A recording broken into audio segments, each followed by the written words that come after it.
Aiden Taylor, continue please.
Boxers to ringside, please. Boxers to ringside.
This live boxing event is being brought to you by Boxing Clever Academy and Fresh FX.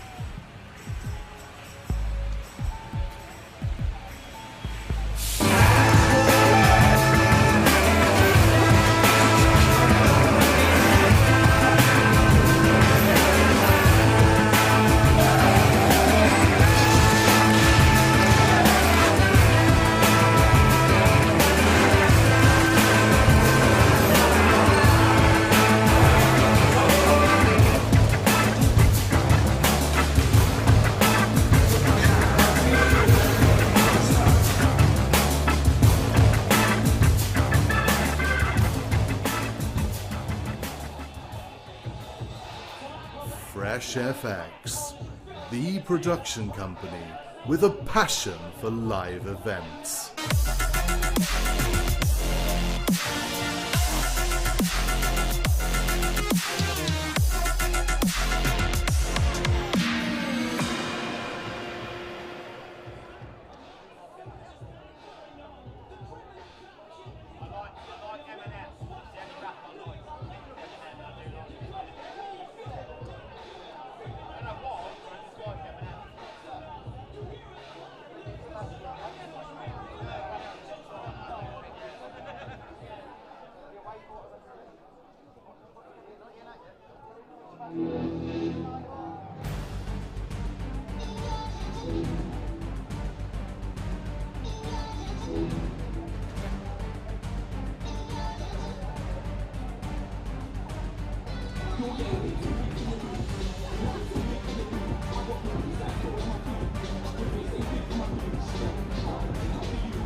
Ladies and gentlemen, this is it. The home show of Lee's Bears Boxing Clever Academy. We have 15 top ranked for tonight's entertainment. Ladies and gentlemen, bout number 1's a skills 3 1-minute round non-scoring contest. Boxing on the blue corner, wearing the black shorts and black vest, and representing DMS Boxing Club. Please show your support for Adrian Stozio.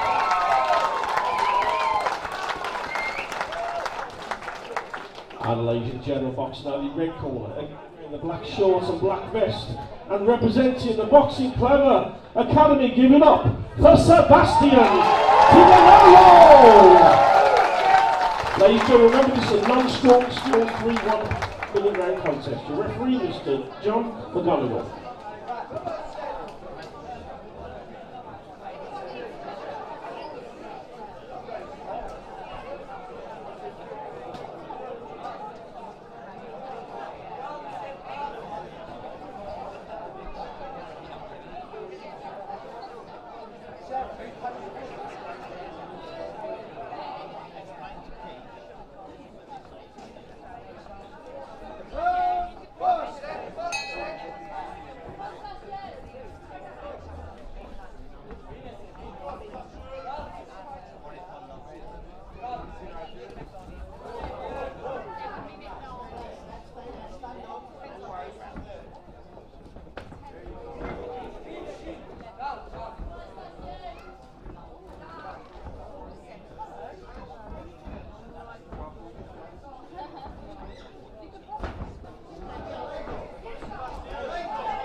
Ladies and gentlemen, let's have a massive round of applause for both these boxers. They're from that school base. Fantastic. Give a long round of applause for Sebastian Pinello and Adrian Stansel. Well done to both boxers.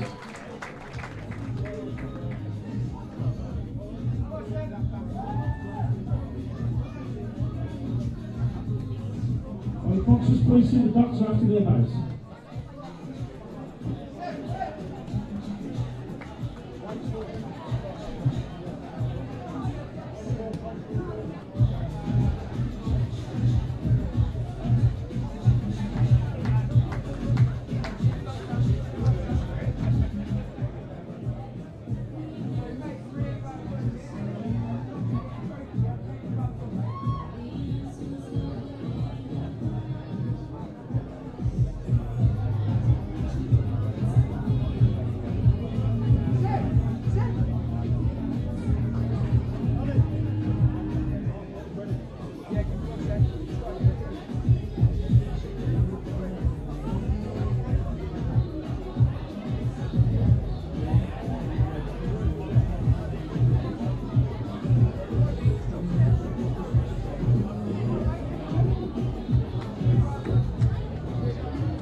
Boxers to ringside, please. Boxers to ringside.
and gentlemen, round number 2.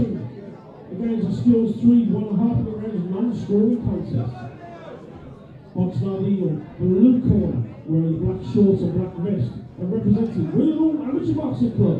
Please show support for Richard Evans.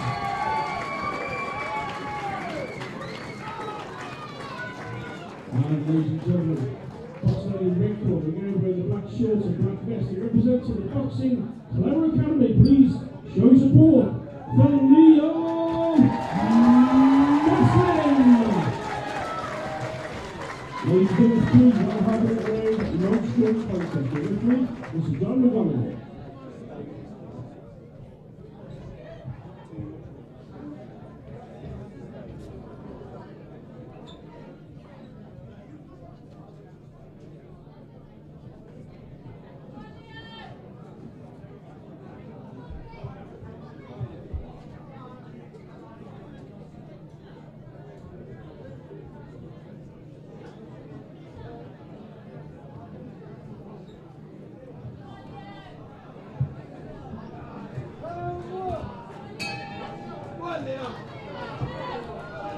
Here we go then, bout 2 of the evening, the second of 4 scheduled skills bouts.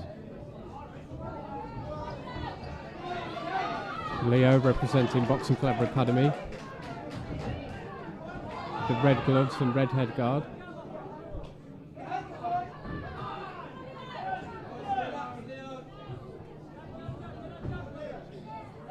Richard Evans of Willenhall ABC in the blue.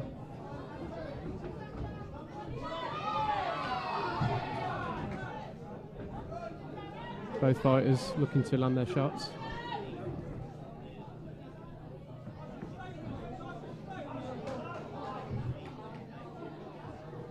Leo looks very keen to land the rear hand as his opponent steps in. And Richard just throwing a few feints there. As the gum shield of Leo comes out, and the referee will ask Lee Spare, the Boxing Clever Academy head coach, to reapply that gum shield. I'm sure he'll take this opportunity to offer a few instructions as well while he has the opportunity. And the fight's back underway.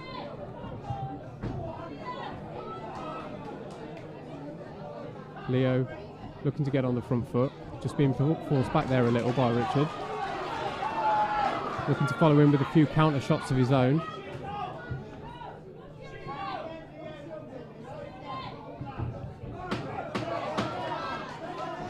Final few seconds of this bout.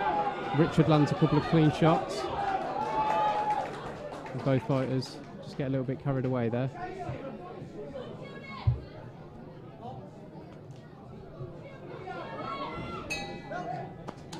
And the end of the first round.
Second round is underway.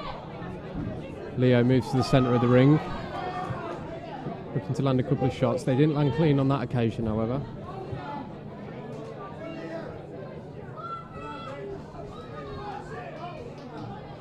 Richard just throwing a few feints. Leo always looking to land that rear hand when he has the opportunity, as he does there.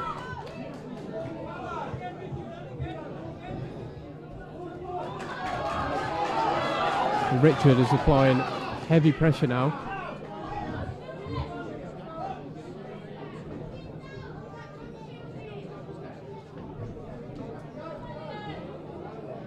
Richard winding up that rear hand.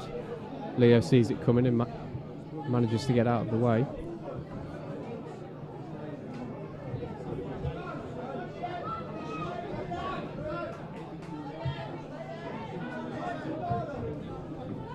Both fighters still coming forward. Look as though they're feeling the pace of this contest.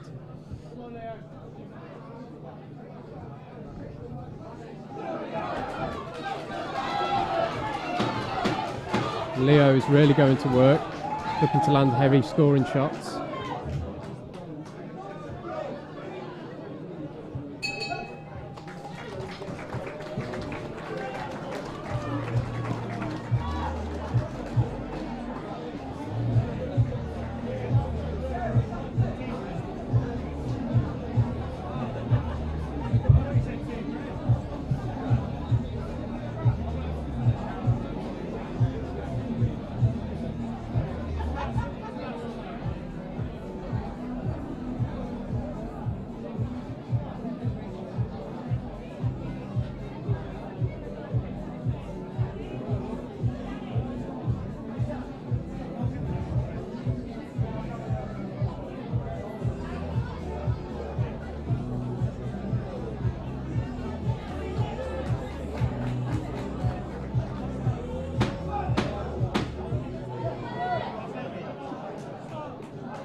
So the third and final round is well underway.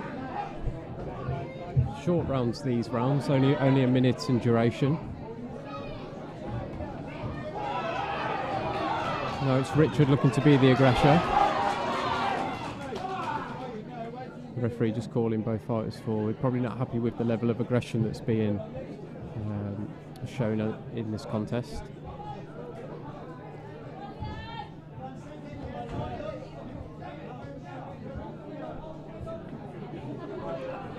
Richard is always on the move. The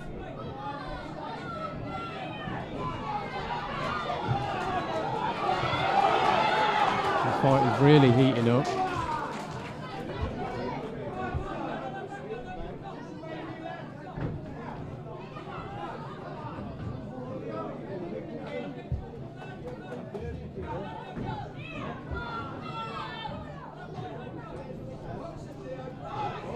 Oh, a few consecutive jabs there landed by Richard. They would have certainly been felt by Leo. And another solid jab landed. In the final few seconds of this round, Richard lands a good right hand and another. Referee just checking that Leo's okay to continue. And that brings an end to this contest.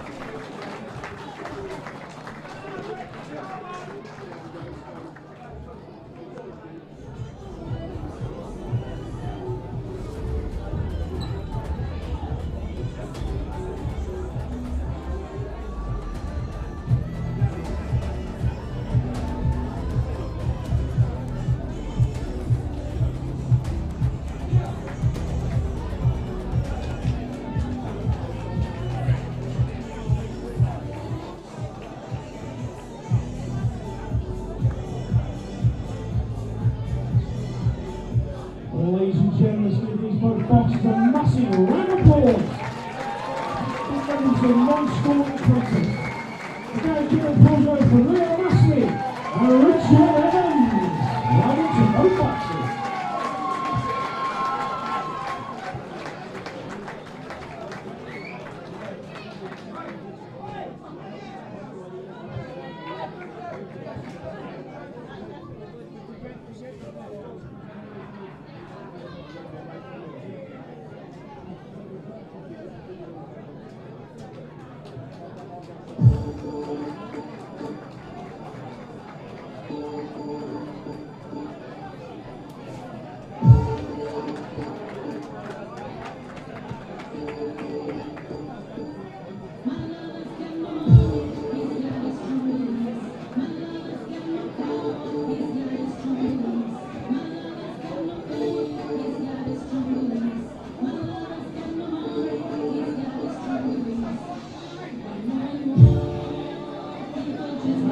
to ringside, Oscar Hendon.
Ladies and gentlemen, round number 3 to skills, 3-1 round, non-scoring contest.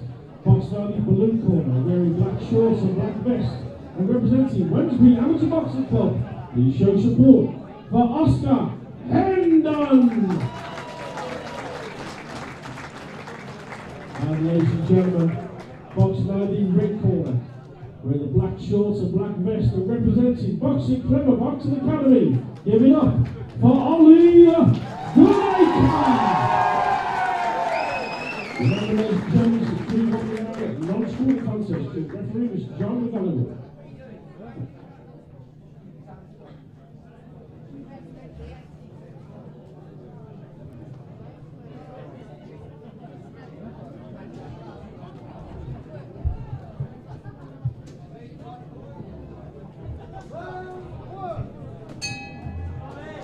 In the third bout of the evening, we see Ollie Goodacre in the red headguard and red gloves, representing Boxing Clever Academy.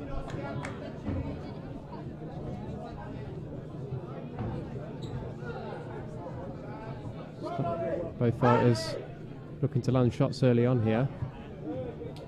There's very good head movement from Ollie, manages to evade those shots of Oscar. The lad's a good right hand of himself, and again.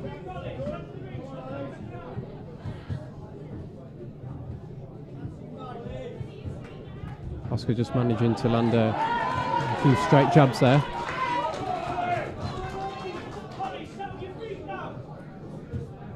And calls for Ollie to calm his feet there from the corner.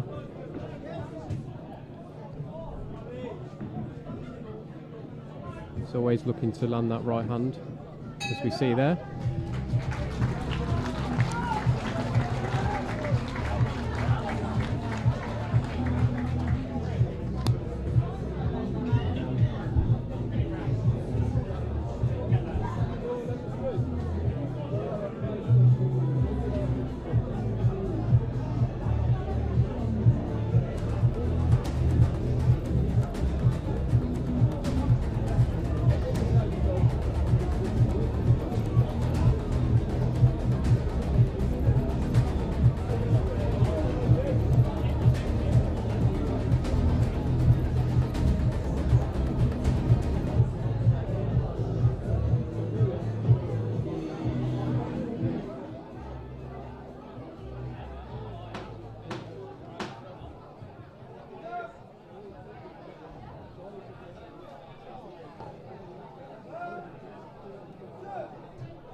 The second round is underway.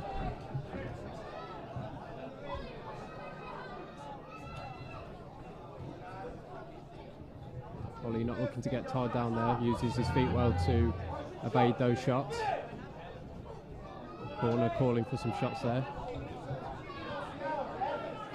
Ollie, of course, the son of Danny Goodacre, heavily involved in the gym and his setup and helps to make nights like tonight happen.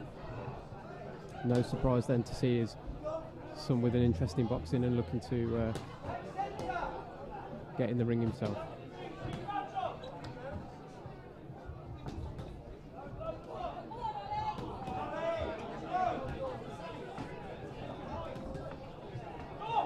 Ollie not looking to load his shots up here, looking to just keep moving, using his head movement well. He's found himself on the ropes right now though.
Final round, as the referee just allows head coach Lee to make his way out of the ring.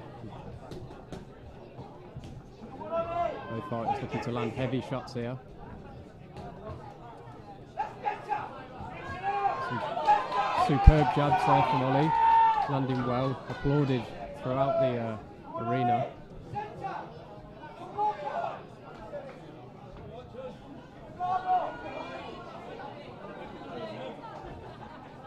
Ollie keeping his guard up, looking to move his head.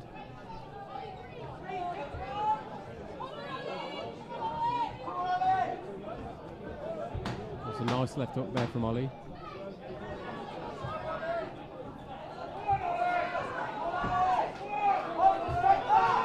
It's been a very aggressive contest, which is brought to an end. I'm sure both fighters will be very proud of their performance.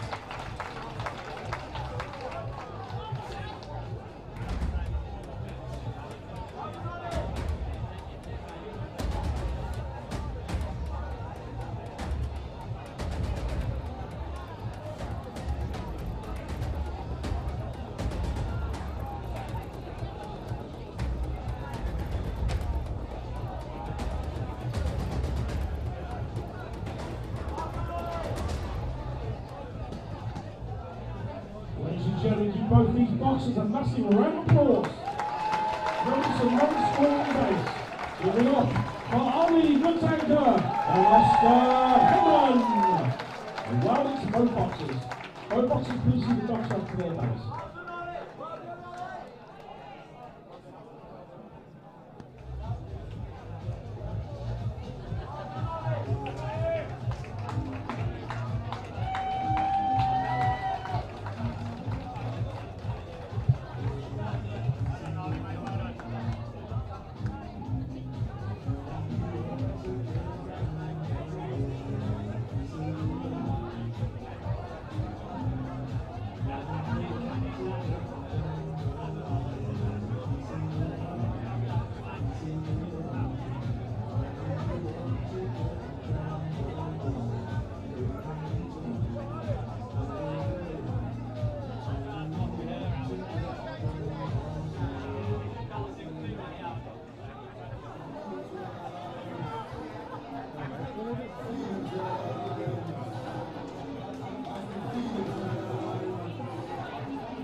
What do you reckon?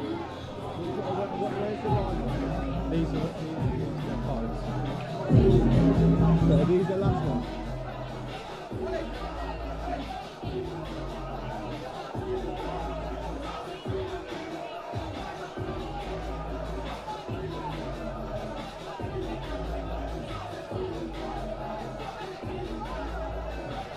And for the way to the ringside, give it up for Hayden Taylor.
Ladies and gentlemen, battle before.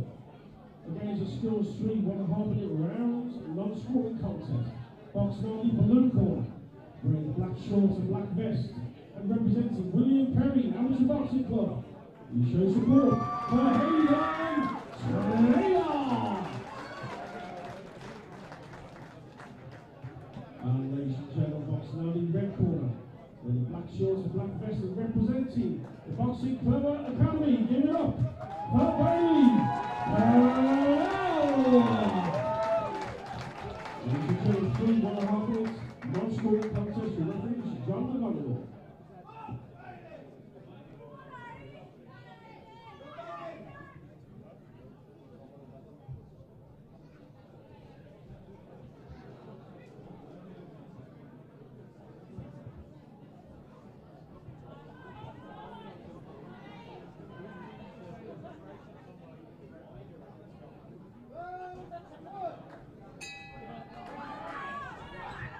This our 4th and final skills bout of the evening.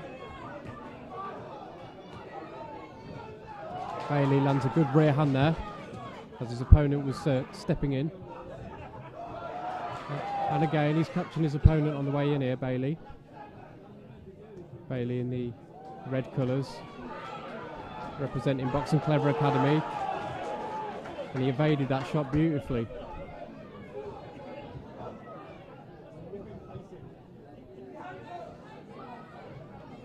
He's really picking his target here, not throwing reckless shots.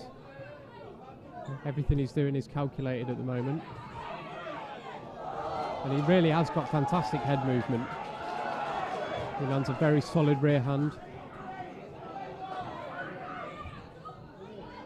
His opponent Hayden just struggling to find his way into this bout at the moment. He's managing the range and the distance well, Bailey.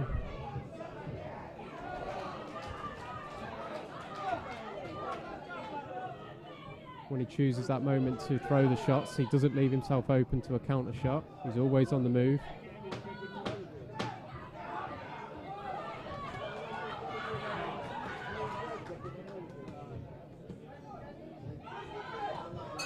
It was a very solid opening round from Bailey. I'm sure he'll be very pleased, as will the corner, as Lee Spare enters the ring, just to administer a few instructions.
Ladies and gentlemen, although there's some non-scoring skill in bounds, blue corner that's a pull-out is injured.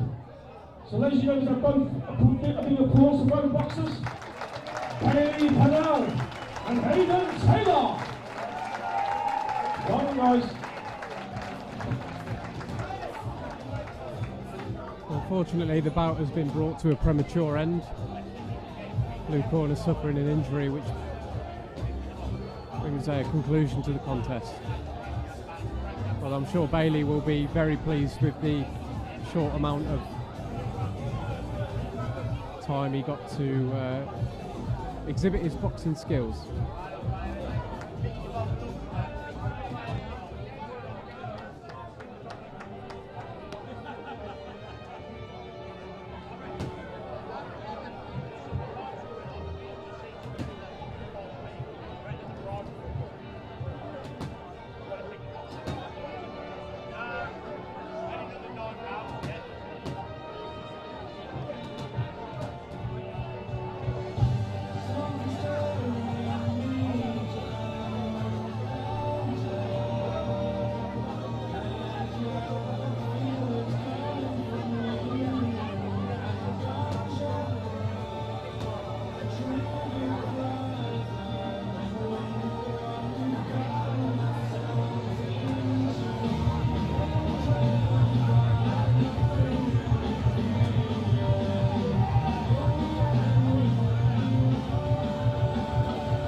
Also make his way to the ring side, Brian Stokes.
Cheers, mate. Yeah, it's alright. You do it, just say what you're thinking, just shut up. Good shot. It's alright. Who we got? Right, Yeah, look at that. it's a neutral one. Neutral. Brian. Brian's in the room. Brian's that side. Brian's in the red. Brian's in the red. Right. Then it was first one.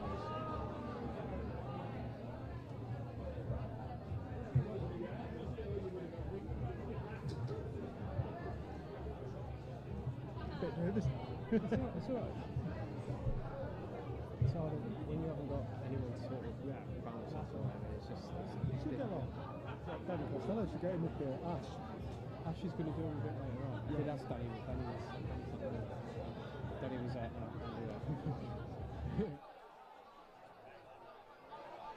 Ladies and gentlemen, bout number 5 is a Scheme Street 1.5 minute rounds contest. Box now in red corner, representing Willowdale Amateur Boxing Club. With the black shorts and black vest, and representing Willowdale Amateur Boxing Club. You show support for Brian Stokes. And ladies and gentlemen, box now in the blue corner, wearing black shorts and black vest, and representing DMS Boxing Club. Give it up for Kuba Duskovic. 3 1.5 minute rounds with referees John McGonigal.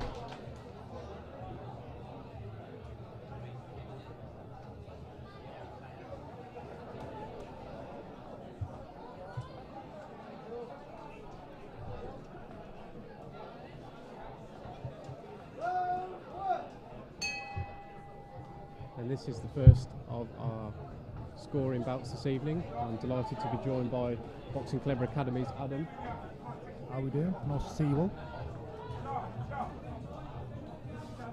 He's just going to provide a bit of insight here from a fighter's That was a lovely jab there by Liam. Liam's like taking his centre of the ring there, trying to like dominate.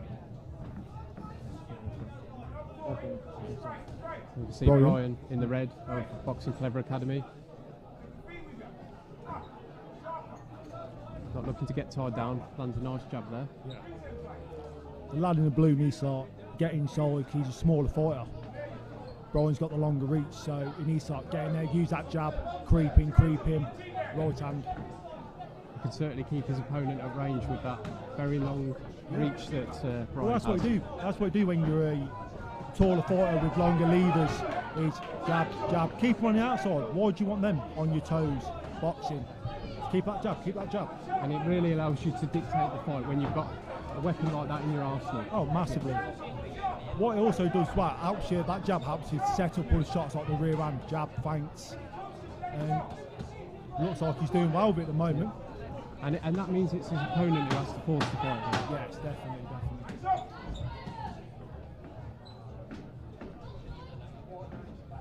Brian just circling around the ring there. Yeah, great first round for Brian.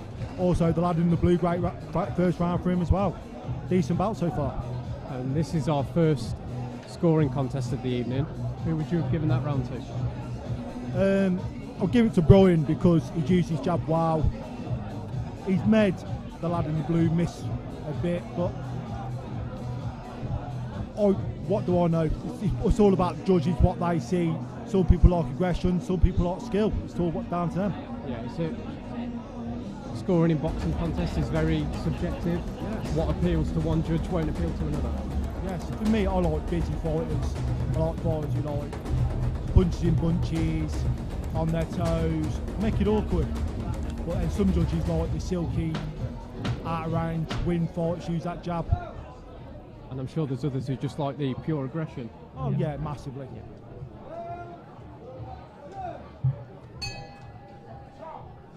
Second round underway here, both fighters touch gloves. Lovely jab again. Lad in blue, high work rate. Lovely movement with his head there, ducking under, but took a jab there. Definitely game, definitely game. He's been caught a few times on the way in, but it's not deterred him. He's still looking to close the gap. But when you're a smaller fighter, myself being a smaller fighter, you have to take shots on the way in sometimes to land shots. It is part of the parcel of the game when you fight taller fighters. Sometimes you slip under, you can hit them. Sometimes you take a shot, take the jab or the rear hand, then you can work your own magic. From the shorter fighter perspective, what shots would you be looking for him to throw here? See, me being a southpaw and Brian being an orthodox fighter, I like to jab, slip to the outside, come back with a hook, or come back with a body shot. As an orthodox fighter, a lad in the blue, so just jab his way in, make him think about more. And now we see Brian making his way forward in the closing stages of this round. He's got a lovely little jab, to be fair. Nice head movement there, nice head. Brian just weren't quite in range.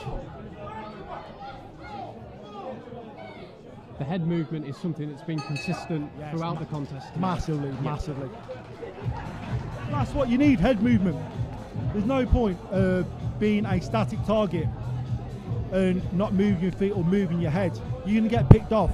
And when you move up the level, start getting picked off, it can be game over because you'll be fighting people who can punch, who can plant their feet and hit you as many times as they want. So you need that head movement. You need to be brave.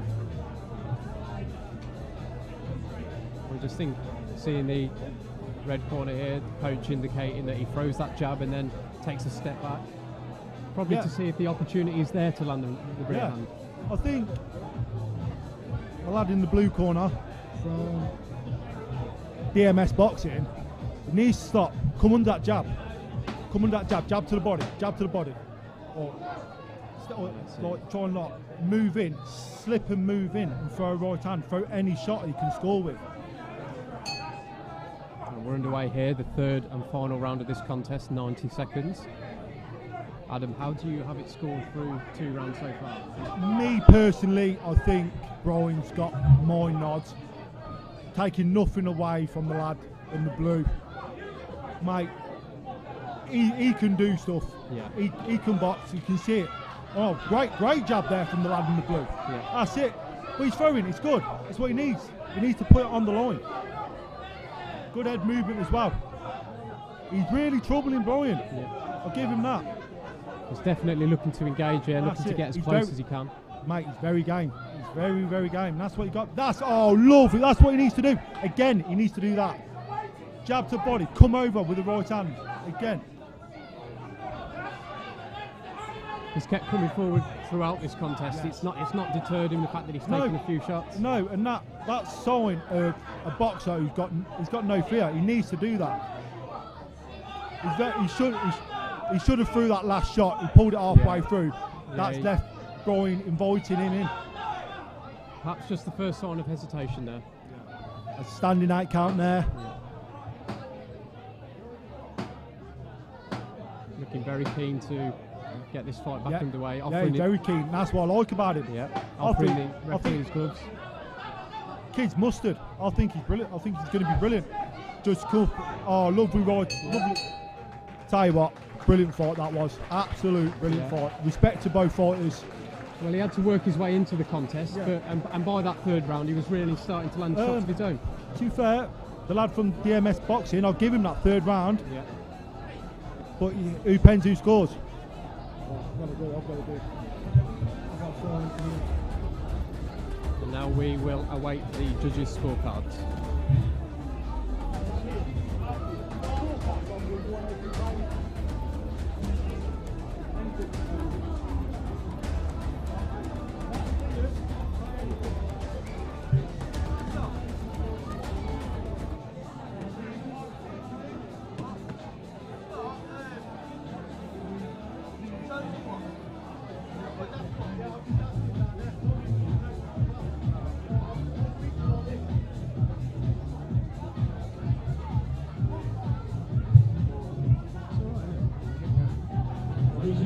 Waffled on a bit, but just give me the song where you want to speak. Like, give me the song where you I'll just key you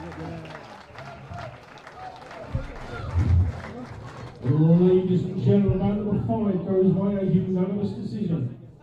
And the winner boxing out of the red corner, Brian Stokes. Yes, I can see that. But take nothing away from the other lads with the play on blue. Very gang fighter. He'll be back and he'll be winning fights.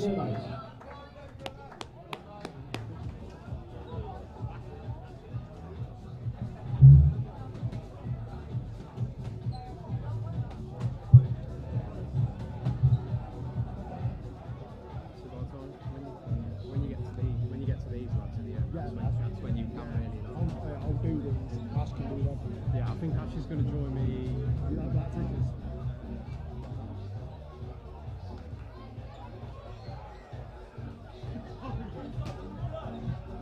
Whenever you want.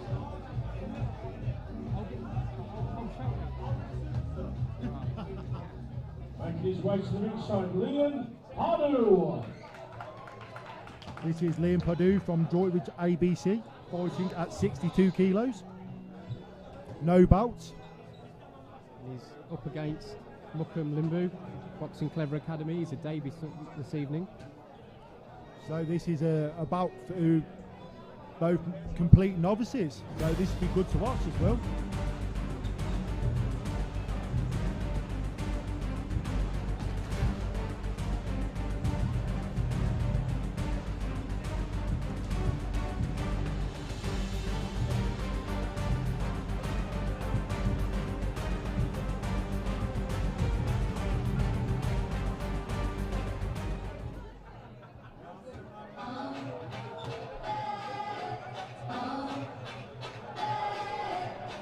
Making his way to the ringside, give it up for Mukum Limbu.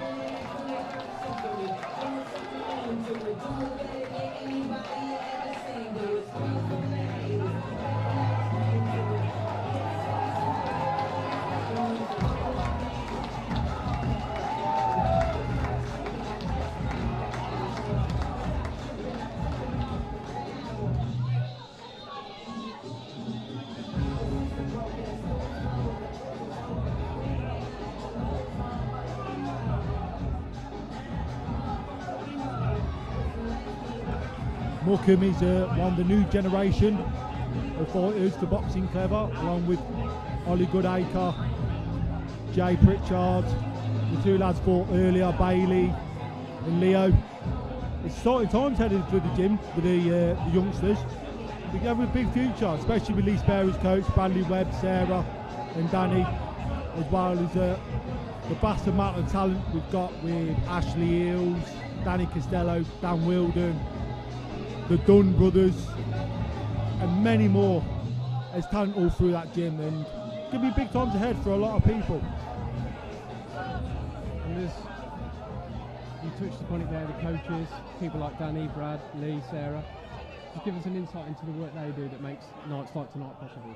One thing I will say about the coaching team, they treat you like they're your own, like their family. Yeah.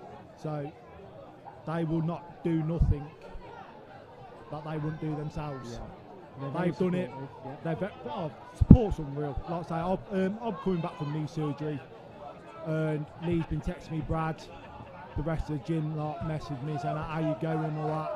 And it is one big family, and they put the time and effort in. What they expect from you is what they put in is what they expect you to put in as well, which is only fair. Black shorts and blue vest representing Droitwich Amateur Boxing Club.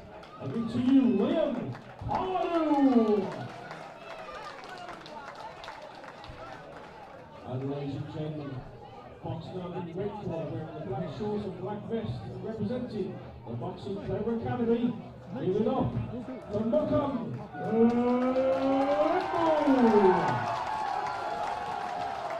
Ladies and gentlemen, featuring the referees, the John McDonald.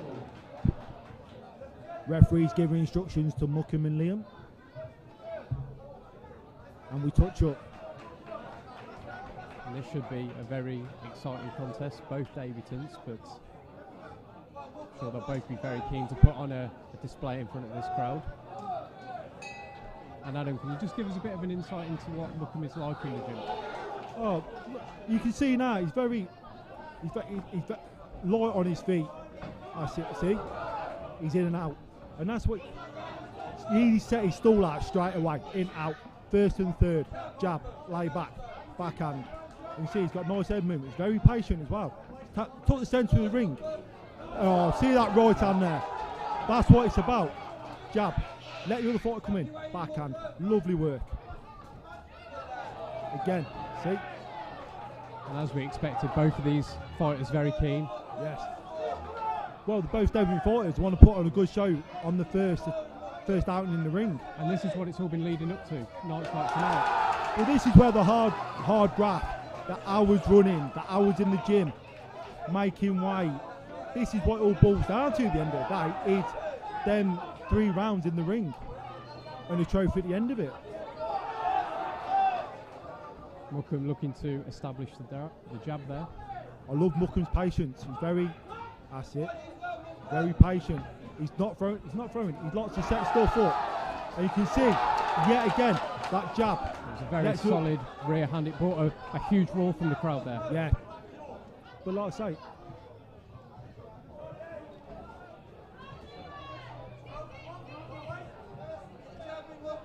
both fighters just feeling each other out here, looking to establish their jab. Not overcommitting at this early stage in the fight. yeah, I will do that.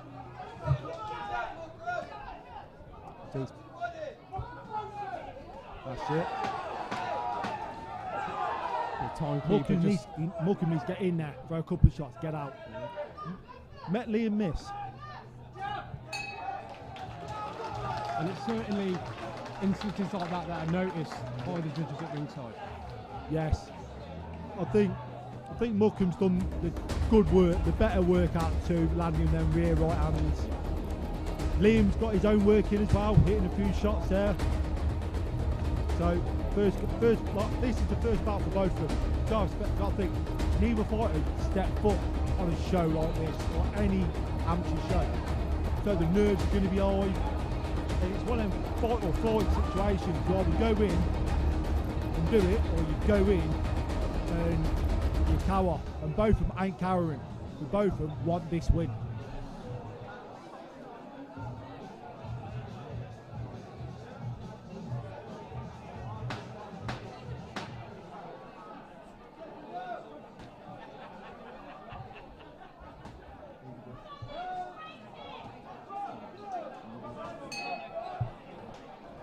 Here's round 2. Muckham patient yet again, trying to set something up. He wants to throw the quality. These shots are certainly calculated when they do come. Yes, yeah, the quality shots. Yet again, that rear hand, in and out. Would you like to see a few more jabs landing from the fighters here? Yes, I would. Liam's got to throw. He's got to get Muckham's respect here, or Muckham's just going to tee off that one step back, throw the rear hand. Liam's got to start throwing some stuff himself. Even if it's just punches in bunches. Very nice. That rear hand's landing 90% of the time. It's shots like that that will be appealing to the judges. And I think Muckham definitely got Liam's respect, so he's not committing. Yeah. But Liam needs to commit to win rounds. Of course, these contests are only 3 round bouts, so you really have to get to work early. Yeah, it's not like the pro fights where your first couple of pro fights are 4 rounds, goes up 6, 8, 10. You can feel your way into a fight. Yeah, because some people start slow, then first 4 rounds start slow, come on strong in the late rounds. Yeah. Some people start fast and blow up in the last 3-4 rounds. And these fights are high energy, full-blooded from the first bell to the last. Yeah, definitely. But this is what amateur boxing's about. Is you lay it on the line for 3 rounds. So this bout's 1.5 minutes long. So you need to throw. Oh, lovely shot there. That connected. I think that was could be a little bit of a game over shot there. But Liam did well to little shoulder roll out of it. Very impressive rear hands there from Muckham, and he seems to be almost landed at will towards the end of that round. Well, this is what it's like in sparring. He's done nothing different from what he does in the gym, that he's transferred it to the ring. He does nothing different. And that's what you need to do. You need to treat fights like you're in the gym, where you get your best work on. If you're going to play their game, you're going to lose. You need to play your game. Set your stall out, make him play your game straight away.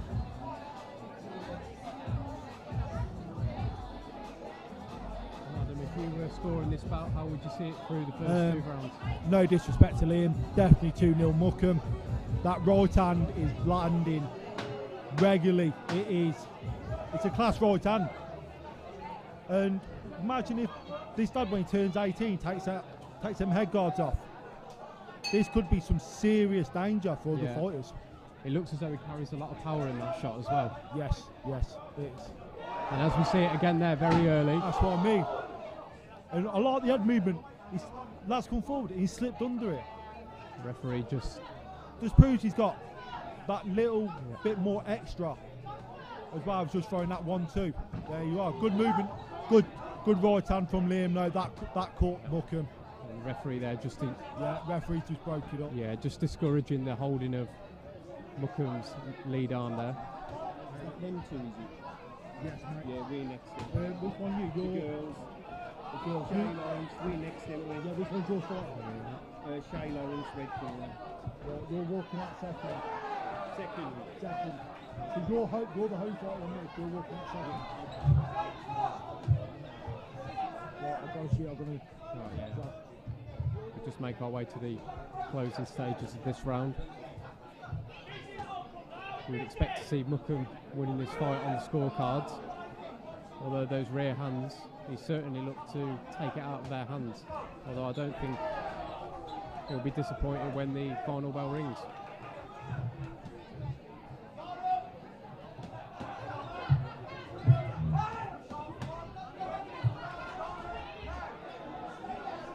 The corner not allowing any complacency to creep in there, advising Muckham to keep his hands up. Liam just adjusts the head guard.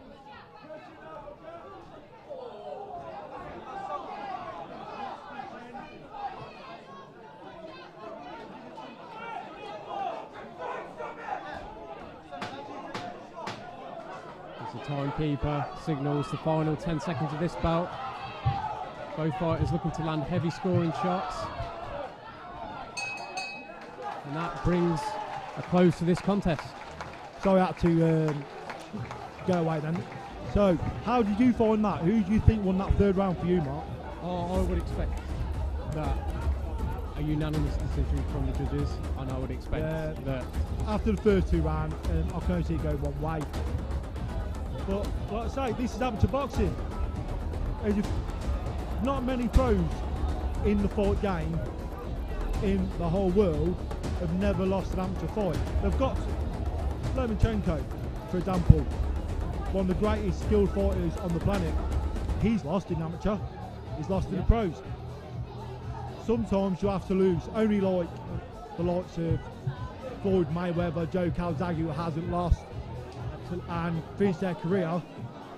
Absolutely, it's about learning the craft at this stage. So Yes, that's what amateur boxing is about, is learning your craft.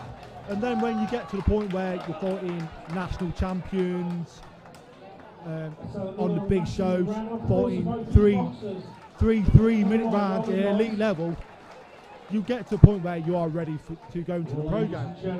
But amateur, if you lose, don't take it as a loss, take it as a learning curve. Come back, fix what you've done wrong, or fix what you need to do right, and go again. But congratulations to both fighters. First bouts for both of them. Shame for Liam to lose, but Mucken was class in that fight. and no surprise there to see him come away with the decision.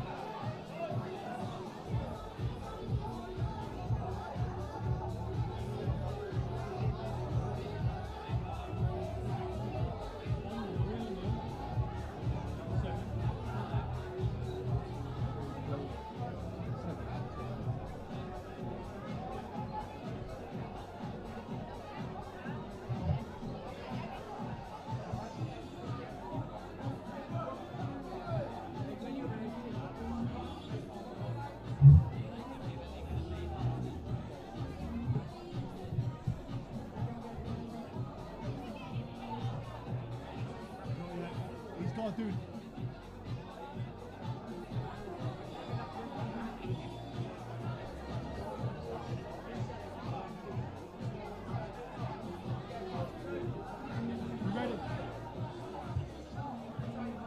Ladies and gentlemen, making our way to the ringside. Give it up. You ready? Olivia Bout.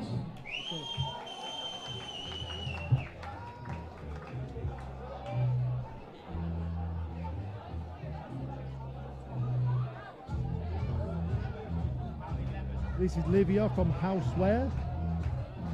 Warehouse, sorry. Do apologise for that. I was seeing half of the fight list because my colleague was in the way.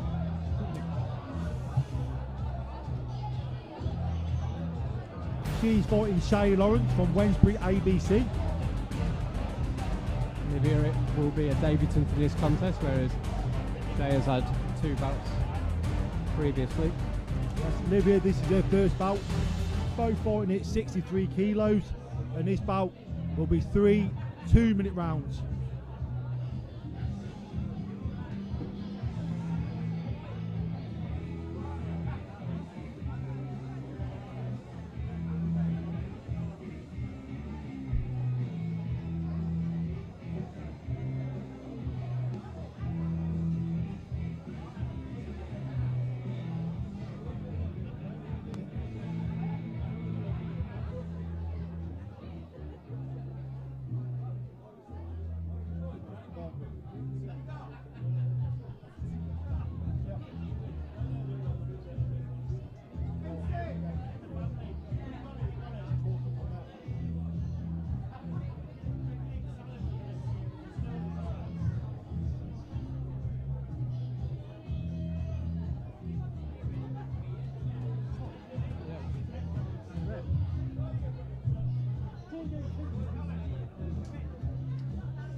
And making our way to the ringside. Give it up for Shay Lawrence.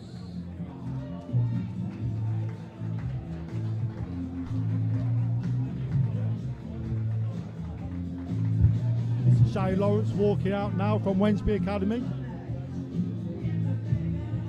See Shay here just making her way onto the apron.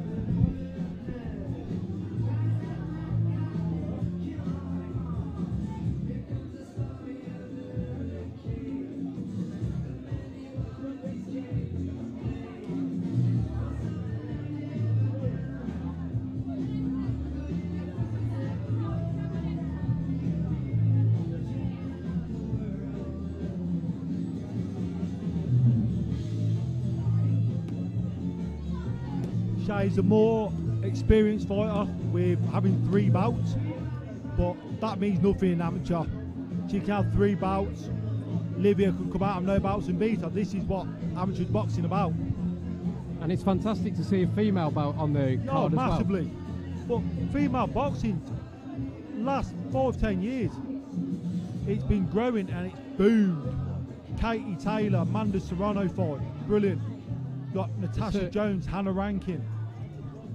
And also the exposure that we see with female fighting in the professional ranks, such as Ebony Bridges as well. Because like you've got Clarissa Shields versus Savannah Marshall coming up. What a fight that's going to be.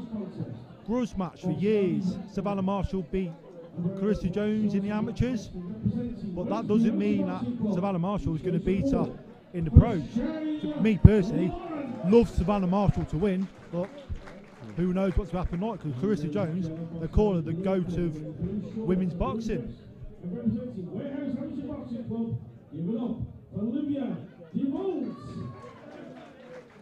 And it's no surprise then that we will see more female fighters making their way into the gym. I think it will. I think there's been a big interest in women or girls, females coming through boxing academies, because they've seen the likes of Katie Taylor win Olympic gold in London in 2012.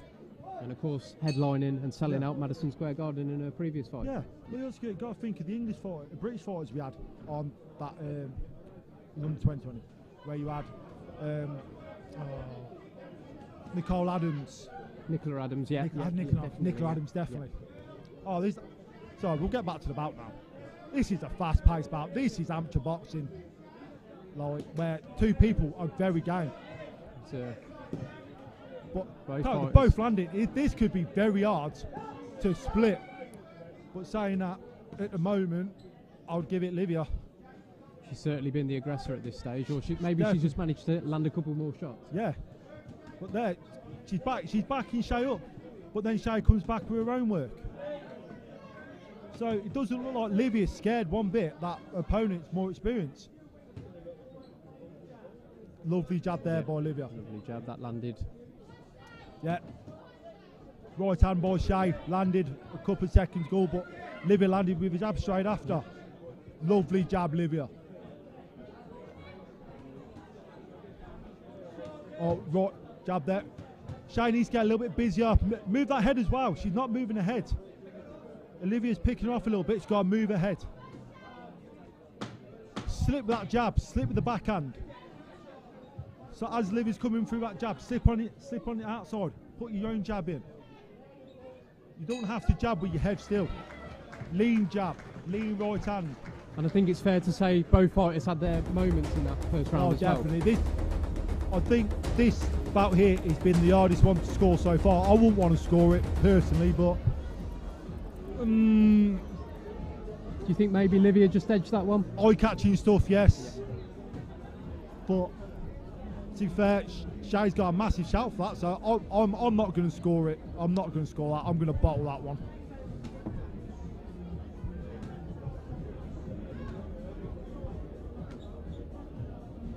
Both corners just taking this opportunity between rounds to give some words of advice to their fighter. But this is where you can work out, say, if you've not been great in the first round, this is where your corner comes in and say, right, you need to do this. And although they're short contests, you have got a couple of rounds to try and turn it around as well. So massively. Yeah. You can, like my second fight, my last fight in January, it was the worst round known to boxing. It was. I chased a lad around the ring. What?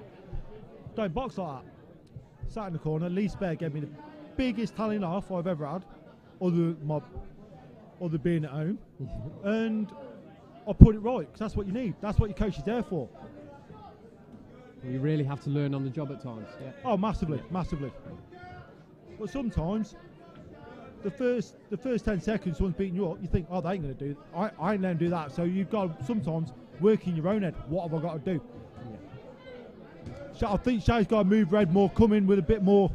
Yeah, again, she's getting picked off. Need to move that head. Slip, come in with a 1-2 again. You just see there That's it, that's better. Better Shay. She walked onto that jab there. Olivia uses the jab very well. She uses the jab very well there. But sometimes use your jab, save your energy. Use that jab, set up that rear hand. A couple of consecutive jabs landed there by Olivia. I think Shay needs to go to the body a bit more. Slip, body, throw in body shots, slow her down. She'll drop a guard. I've not seen one body shot yet, and I think Shay needs to go to that body a bit more. Yeah, both boxers looking to go to work upstairs really more than anything. Need to put that level change in. That's what Shay needs to level change. When she's throwing that jab, go to the body with your jab. Throw a 1-2, hooks. Gain her respect. Yeah, like I said, from the last previous bout, needs to gain that respect. And these are very difficult rounds to score as well. No, I think Shay needs to lay it on the line now, pretty much. I think by the looks of it, she's got skill. She has got skill. Like I say, she's had 2 bouts, 1-1. So she has been in that winning column. So she needs to draw on that experience that I can win. And go in there against Olivia in the 3rd round and seriously put it on her. Olivia, if I was her coach now, if I was Olivia's coach, I'd jab, jab, make a miss, jab, make a miss. Jab, step back, rear hand. Keep doing what you're doing. Going to be an entertaining 3rd fight.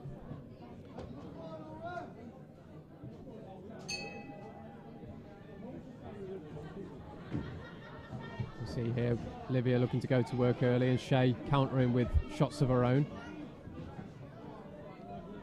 Both looking to be aggressive, both looking to impress the judges. Tell you what, aggressive fight, aggressive fight. Shay needs to get back to her technique a lot more. Olivia's got some brilliant straight shots, Fed. His straight shot's brilliant. That's where Shay needs to slip on it, slip outside, slip inside. She needs to keep her feet though, she don't want to be... Shay just caught off balance a little bit. That's there, it, but nice body shot, Shay. Brilliant. Again, that's what he needs to do. Gain respect, drop her hand, cover that body.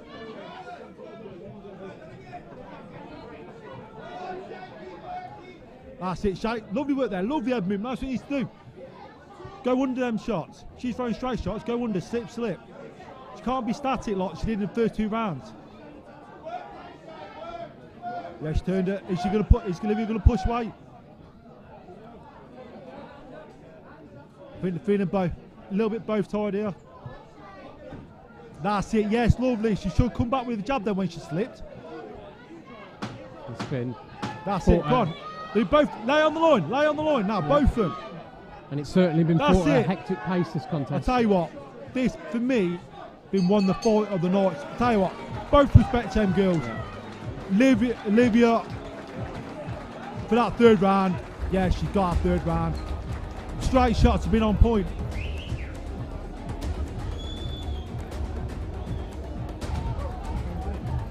Right, Jack Collier.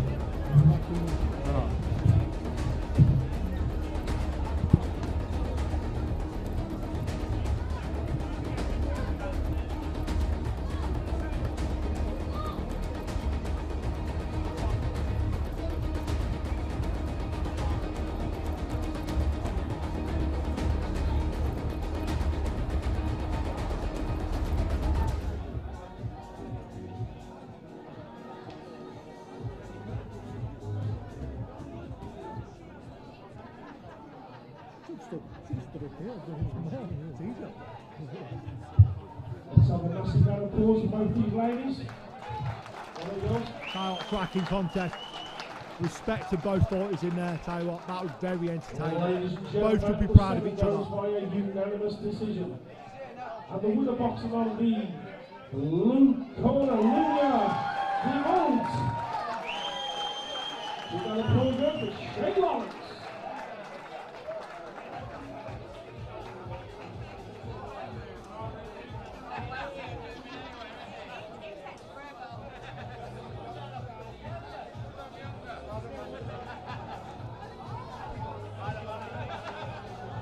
So up next, we've got Ben Spare from Boxing Clever Academy versus Jack Collier from Southwide Police Boxing Club.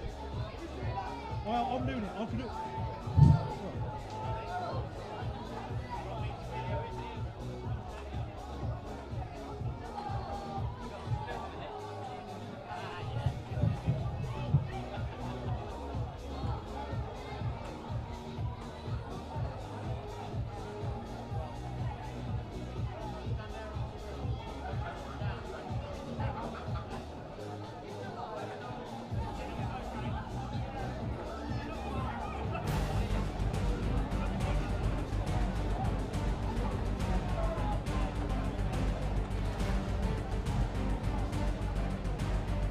his way to the ring inside. Give it up for Jack Collier.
Making his way to the inside, give it up. Ben Spare.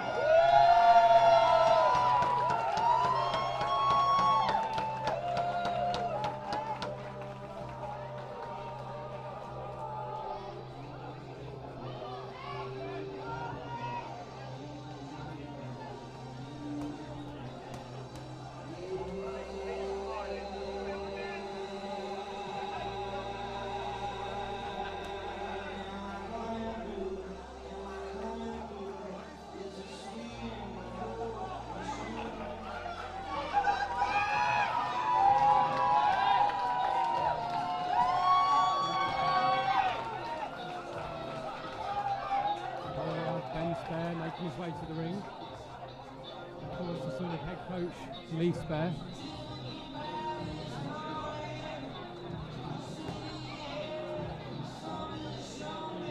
And this will be his debut.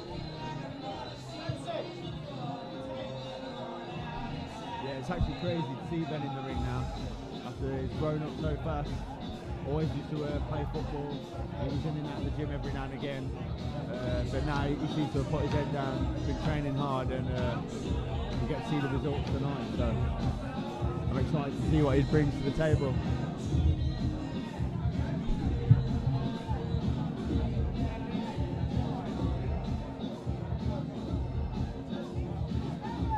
Can you just give us a bit of an insight into what Lee's character's like in the gym? So Lee is he's like a fatherly figure.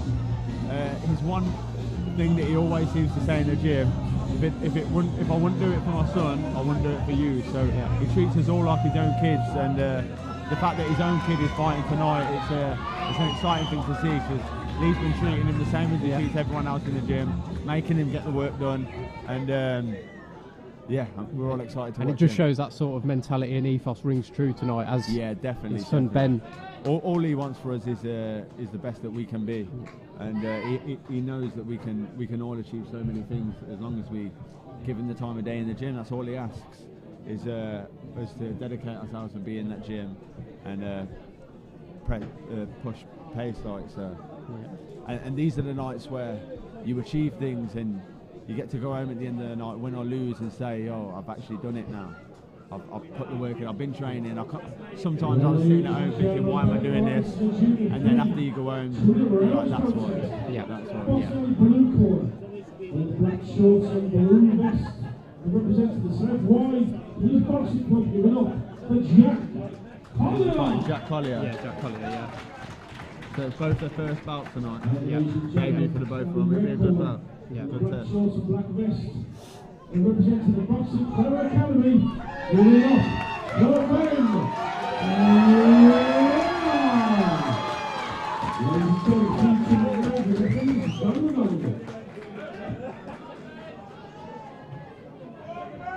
So the referee just issuing his final instructions before this bout gets underway. Got some good attributes, Ben has. He's a southpaw for one, so that's always a good thing to be. It's tricky for most boxers, and he's just like his old man. He looks like him, same posture, and he's going to press pace tonight. Come on, Ben. Important to note, he's a southpaw fighter as well, leading with the right hand. He's looking to establish that right hand jab as well. trying to lead off with a jab, get his opponent to throw something so we can counter him. First and third, we said.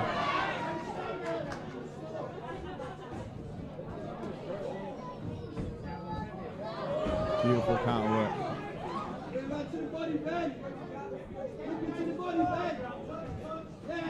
Good work, good combinations.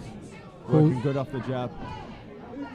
Calls from ringside for Ben to work the body, and that's exactly what he's doing there. He landed a couple of very nice shots. And again, a jab to the body there.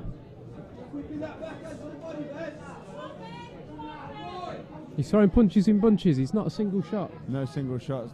That's the main thing Lee works on in the gym is work rate, first and third, multiple shots, picking up the combination, and he's doing exactly what his dad's saying. And if the opening's there, you've got to really take the opportunity. Yeah, take the opportunity. Yeah, make the most of the chance. Make the most of the chance. That's the one thing that we're working on in the gym at the minute is our work rate and our shots between shots. Like you can throw a jab and then you can throw 2 or 3 to the body, and you can bring it back upstairs. It opens up other doors for you in the ring.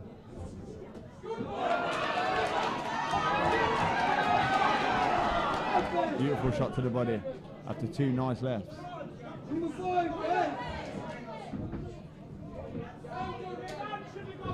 It's moving around the ring very well, and that's one thing that's always encouraged in the gym is the footwork. Yeah, definitely. He's quite elusive. He's good with his footwork. So that's all. He's got quite thick legs. That's all he is with boxing. Beautiful left hand there.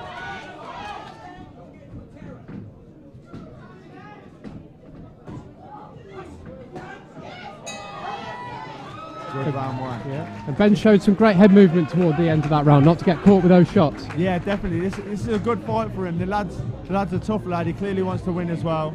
He's coming forward, and although Ben is creating some beautiful shots in there, he's going to have to work hard for the next 2 rounds to keep this lad off him. And how would you have scored that? Ben 1 round up, most definitely. Yeah. He was snappier with the shots, throwing more shots on the inside and countering more.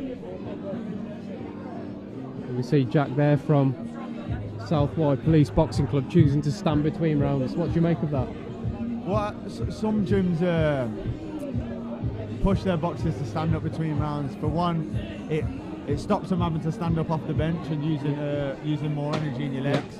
And 2, it shows your opponent that you're not tired. It's sometimes a mental thing. Not as encouraged as much in our gym. If you go to your corner in between rounds and you get your rest, but a lot of boxers do it. Good left hand straight from the bow.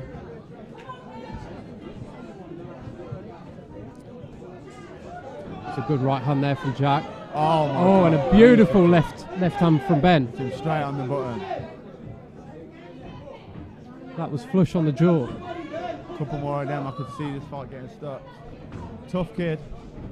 Pushing back, making Ben work.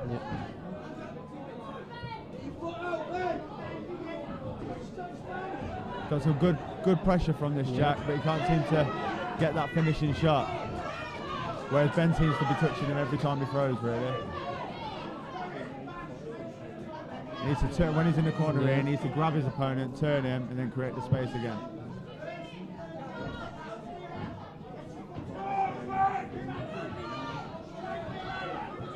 And has taken a few more shots in this round, but that's probably to be expected as Jack really needed to force the pace here. He had to push pace in the second round, he has to get something back. He's given 1 round away already, and now you can see he wants to take another one back. And Ben's looking a little bit fatigued. He's getting towards the end of the second round now, so that's expected. But he just needs to keep that head moving, stay focused, and he can win this fight. It's a good fight, this one. Good test for both lads. Oh, beautiful. As he stepped off to the left, he threw that right hook. Lead right hook he did. Both fighters landing a couple of very clean right hooks there. Yeah. As the gum shield from Ben comes out and he's on the canvas. Yeah, rookie mistake there. His gum shield came out of his mouth, and rather than continuing the fight until the ref tells you to stop, he sort of pointed it to say, yo, look, my gum shield's there. Yeah. And the referee just administering the... Yeah, a lot of people get knocked out when that happens because they lose focus, they look at their own gum shield on the floor, and then they get a big shot because you've always got to keep your eyes on the ball.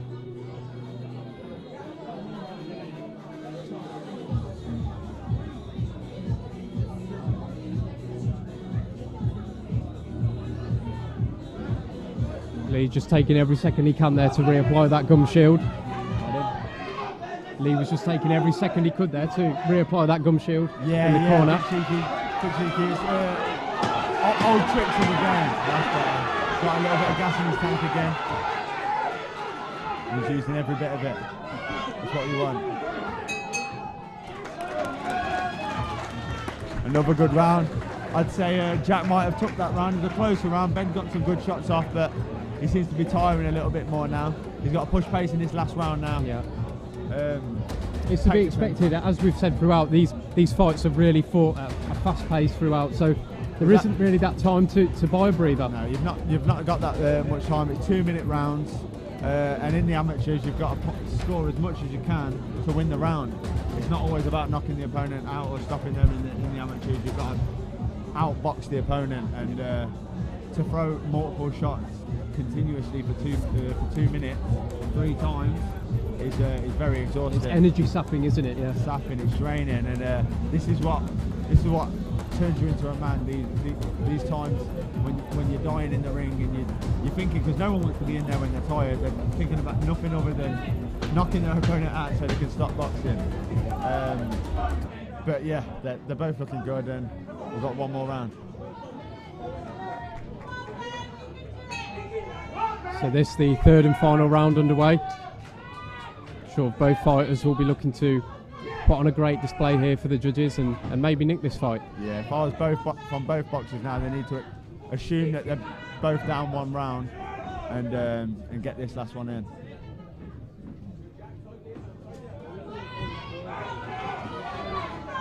And needs to work a little more. He's threw a lot of shots in the first couple of rounds. You can see he's tiring a little bit, but some good head movement still. Tucking up, he just needs to move the head, create the space.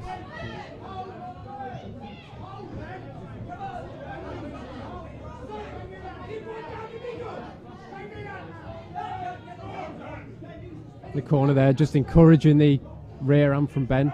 Yeah. And there we see it. That's right, he does exactly that. Sometimes you got to just relax a minute, listen to what your corner's saying, and then just execute. Yeah. You see Jack in the blue there, just taking the opportunity to buy himself a few seconds after that shot. Yeah, he really felt that one.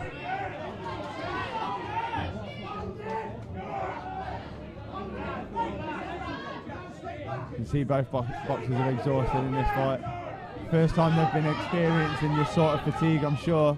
Because sparring in the gym and getting tired in the gym is one thing, but when you're in there, the nervous energy's just knackering you out. The adrenaline wears off, and you've got nothing but your heart and desire to get you through the rest of the round.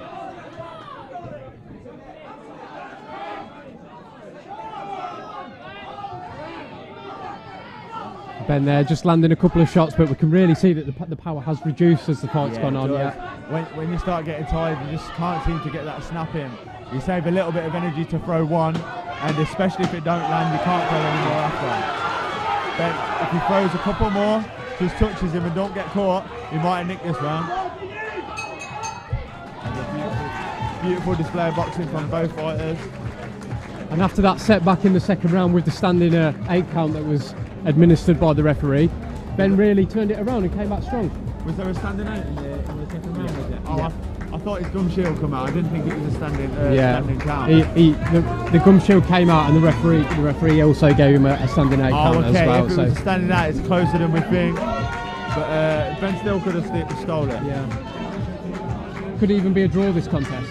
Could quite possibly be a draw. I'm not sure how they score the rounds in the amateurs at the moment. I think if it's a standing 8, it just goes whoever won that round sort of thing. So you could potentially get a standing count. But if you've been outboxed for the whole round, you could still lose the round in there. So they don't work off a 10-9 points. It's not the 10-point must system that we see in the professional rounds. In the professional rounds. No, it works a little different. So someone could get a standing count in one round, but still potentially lose it. And especially on a close fight like that, it could go either way.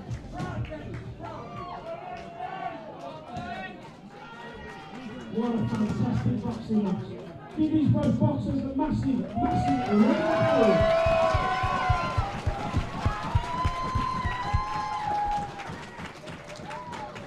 Close one this was. Ladies and gentlemen, bout number 8 goes by a split decision.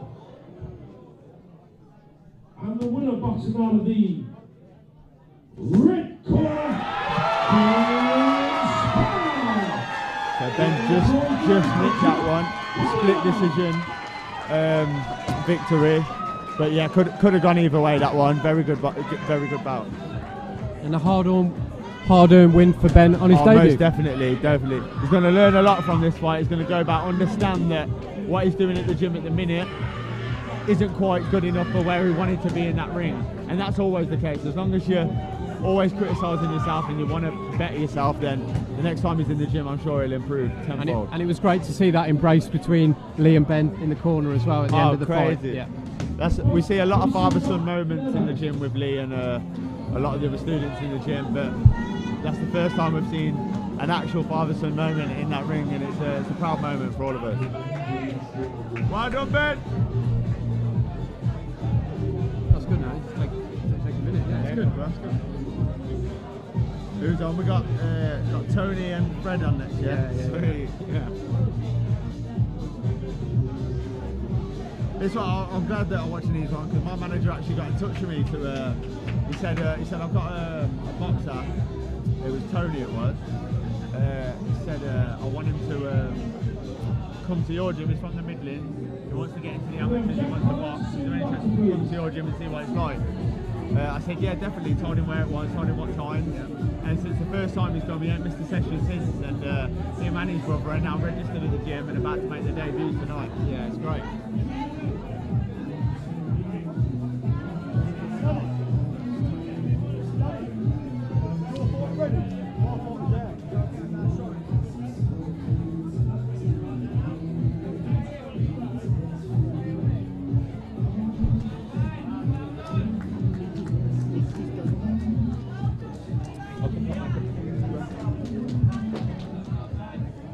I'll let you get some. I'll let you get oh, mate. That's what it felt like.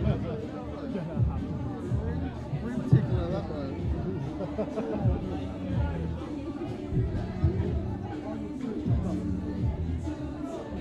Cheers, mate. Ladies and gentlemen, make these rounds of the blue corner. Give it up for Alex Taylor.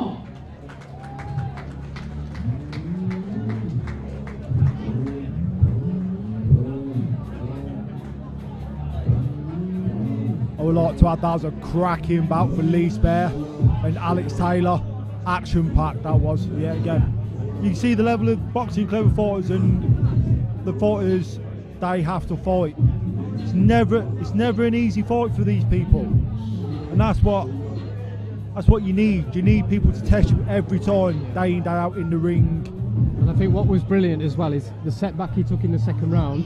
He took the advice on board and put it on display for the third round as well. Yeah, like I say, the Lee is his coach. Got some of the best advice in the game, and that's what you need. Lee's very technical and sees everything and sees what you need to do, and obviously Ben took that on board.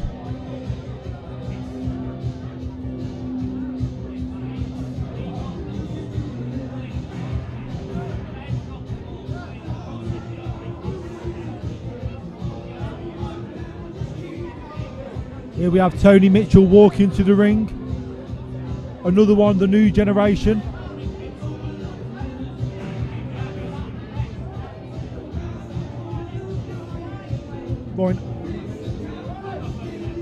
Going Alex Taylor from Wild Star, who's had one bout, 0 wins. This is Tony's first bout.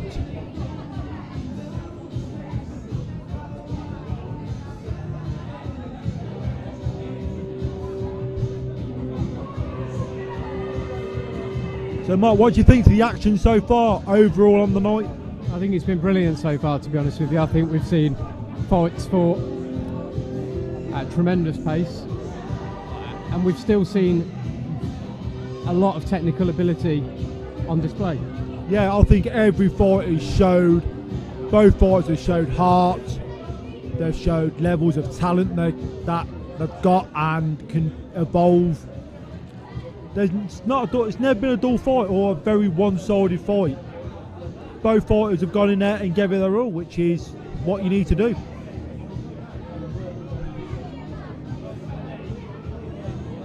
And as we see here, Tony in the red corner is just getting his gloves laced up by Lee. A little problem with Tony's hand wraps, but this is what it is in amateur boxing. Sometimes you can wrap your own hands to be perfect, but the referee says no, they're not right, and this is what's happened. It's all part of the amateur scene, this is.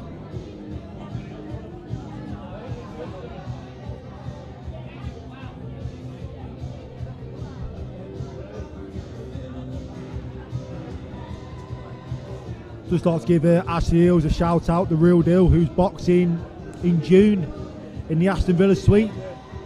Going to look for his next win, more than capable to do it. And he's got a 100% record as well. He's a 3-0 professional. 3-0, he's going to become 4-0. The man's got skills, he's got levels, and there's going to be more people in that gym turning pro very soon. Like another mention to Danny Costello, who I think he's on about turning pro soon. Correct me if I'm wrong, maybe not, but best southpaw I've ever seen.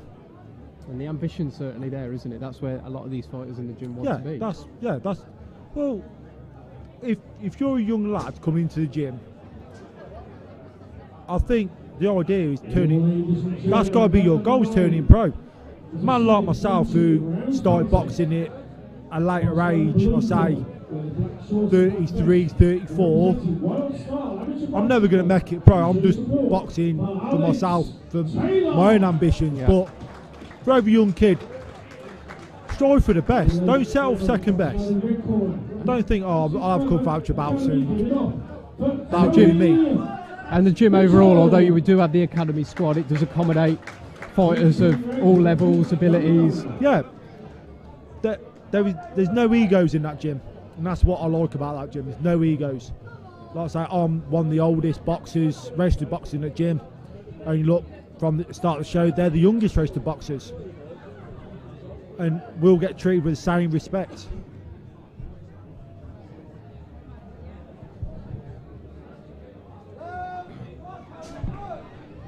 Round one's underway. Tony comes out, fast pace, nice little 1-2 there.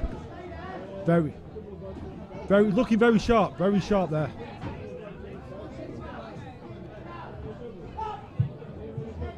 This fight following a trend. As we see, both fighters looking to go to work early.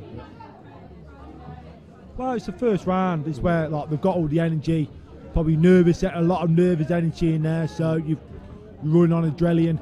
So you should be sharp. You should be like pushing your shots out as fast as you can. Not pushing your shots out. Get them out. Get them back. And looking to assert some dominance in the process. Yeah, definitely. Like I say, Tony here, taking centre of the ring.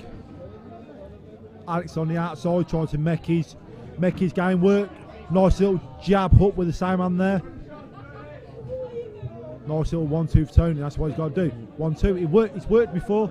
That's it. Jab out. 1-2.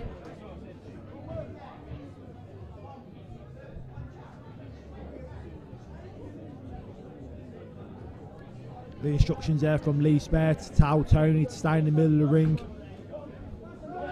That's lovely shot there. Yeah, that's certainly making Alex turn away there. You know that was on the money. And that certainly earned his respect. Yes, that's definitely respect.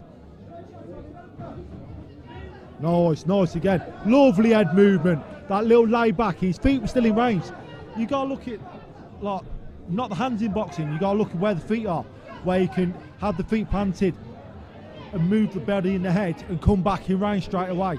It's not in and out with the feet. You can have your feet and be in and out of range with your head as well. And it's making the most of those angles of attack as well. Yes. So the timekeeper signalling the last 10 seconds of this round. Both fighters have had their movements. It's a tough one to score. Yes. Both boxers have been hit. I think Tony looks sharp, the sharper out of two. Not being biased, but he does look the sharper out of two. Alex is giving him a fight though, putting his work in. What Alex has got to do here now is set up a couple of feints, make Tony throw something and come back with a counter. Because at the moment, Tony's leading the ordeal, he's leading the proceedings. So Alex has got a throw and feints out, make Tony commit to something and come back with a counter. Or fight like he done earlier, fight that jab, come round the corner with the same hand with a hook. Jab, slip to the body.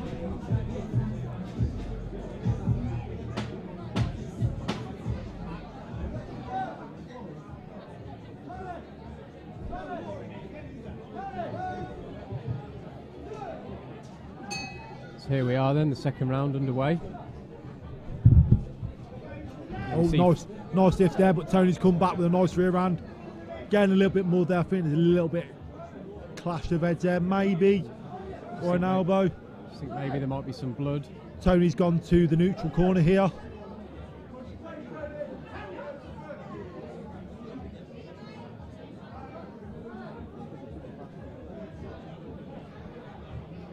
Alex is in the neutral corner and we've got the fight back on.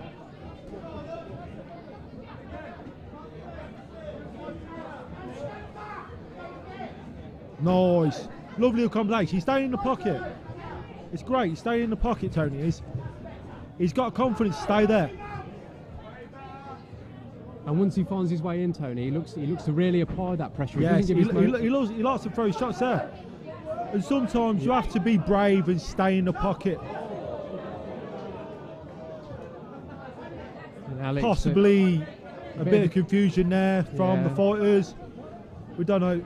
Well, this is the fight game. Yeah, throwing a shot on the break there. Yeah, a little bit of blood coming from Alex's nose there, maybe from that little clash of heads. Do you think that will affect his breathing? Yes, definitely. Definitely affect his breathing because he's got his mouth open now, so he's sucking in oxygen through there.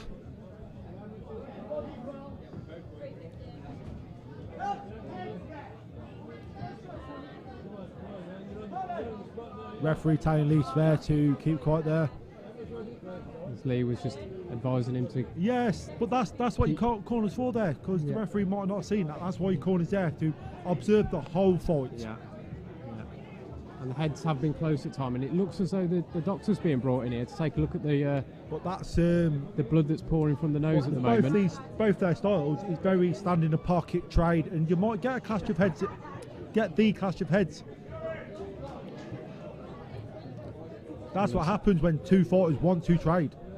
It looks as though the doctor's going to get onto the ring apron. And yeah, he's got to check him. There's a little bit of blood coming out nose, but it's precautionary. Amateur fights, you'd rather be safe than sorry. You don't want this to carry on and something happen drastically. No one wants that.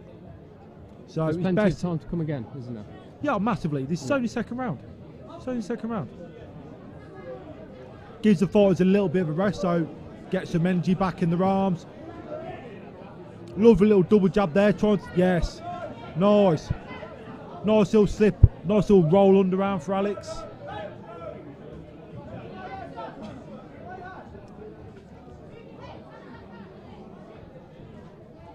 Lovely sit there. Little 1-2 slip on the outside. Nice.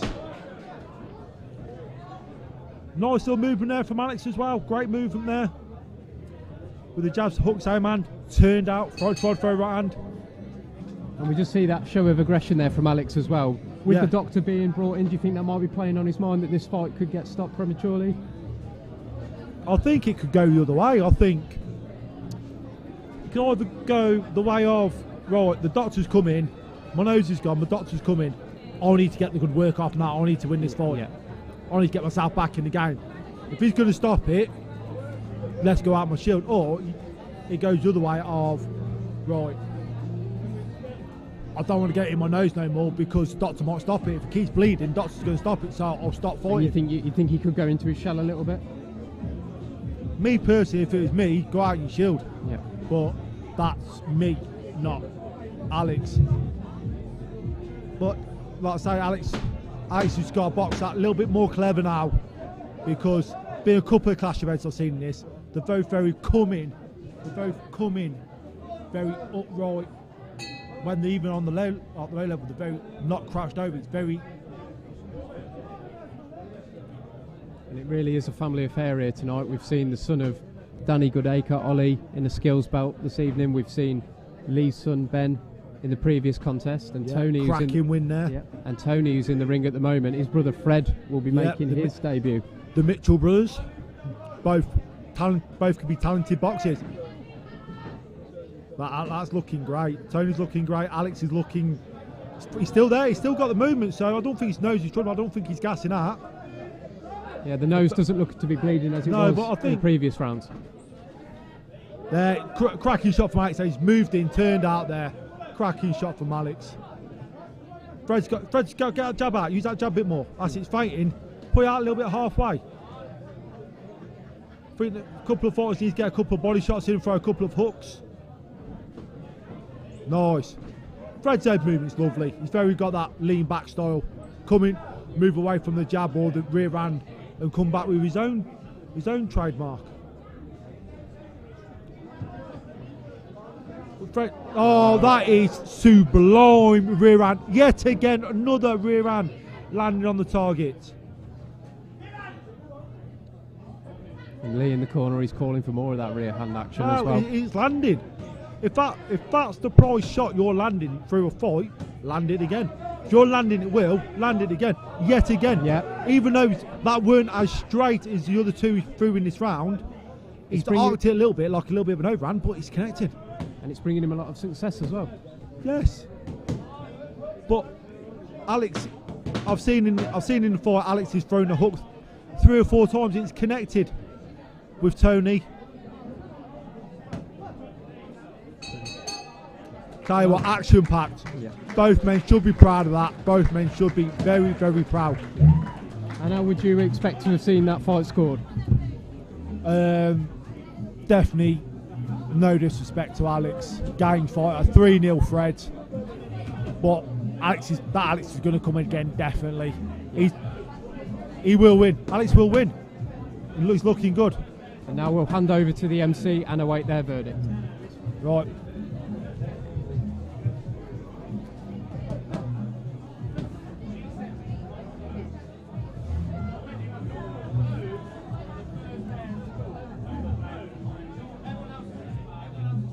Josh? Yes. Yes, no worries. Well, give him the signal, mate. We'll play your music. Back in the walkout.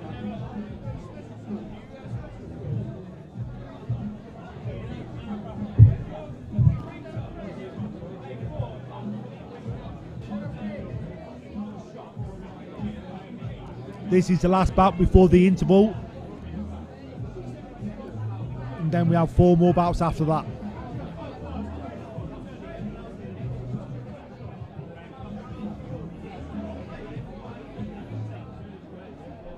Gentlemen, let's give both these boxers a massive round of applause. All right.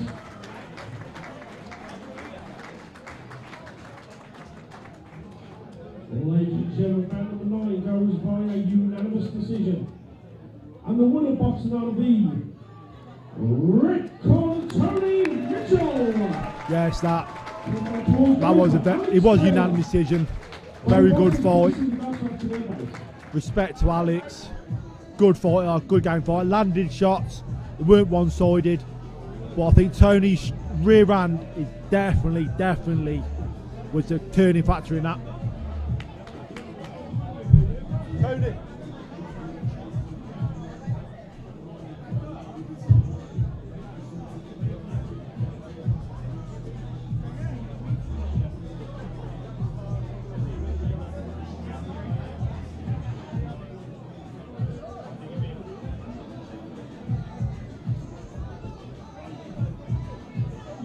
Alex Tyler, sit the box, please.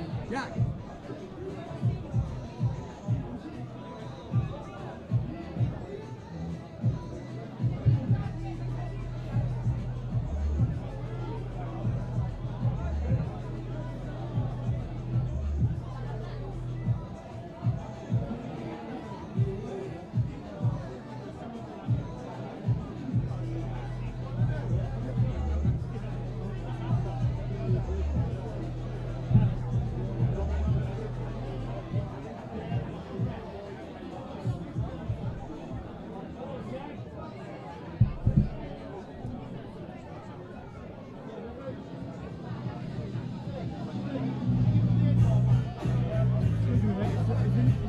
after this fight? Yeah. Come on, Danny. Fuck's sake.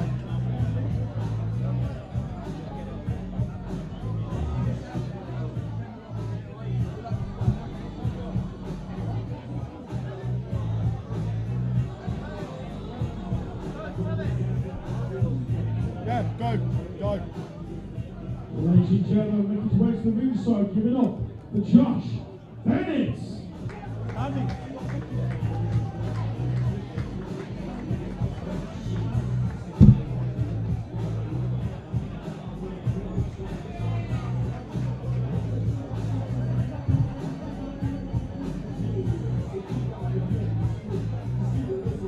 Here we have Fred Mitchell versus Josh Bennett at 79 kilos.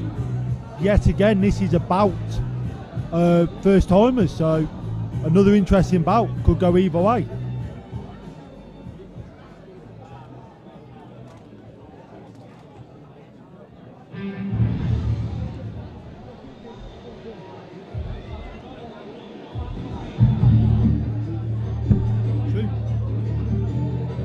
Sometimes you gotta appreciate a good walkout song.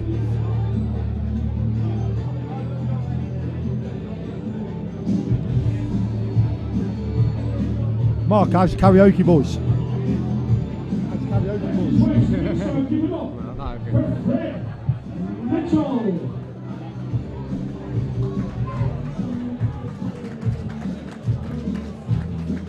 Fred Mitchell, the younger brother of Tony. Very lively fighter this lad is.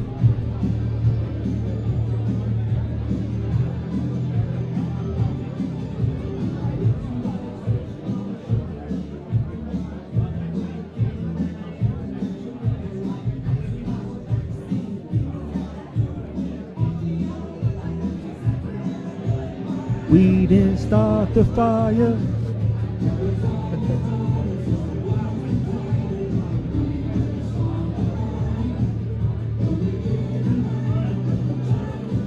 Fred's just climbing to the ring now for his first taste of amateur boxing.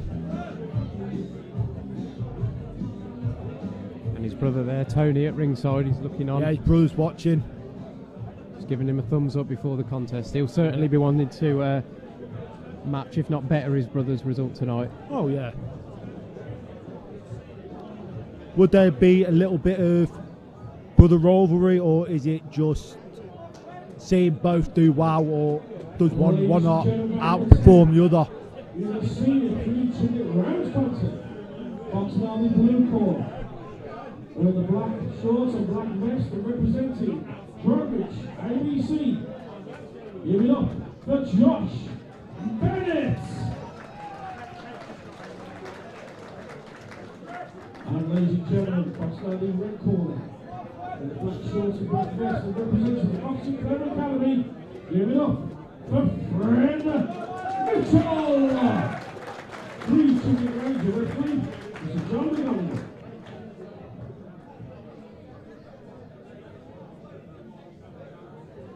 Referee's giving instructions to both first timers. They both need to listen to the ref and show showing respect there. I like to see that. Touch up, go back to your respective corners, then go to war.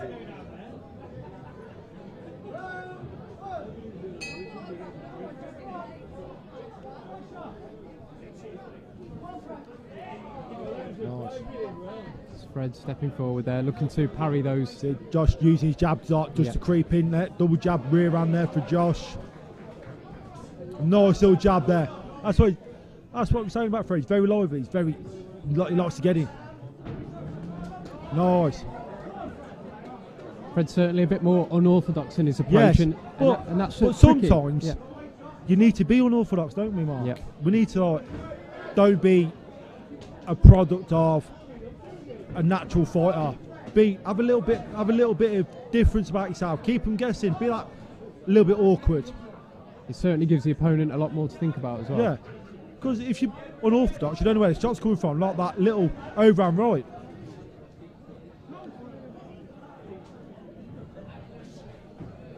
Nice head movement there.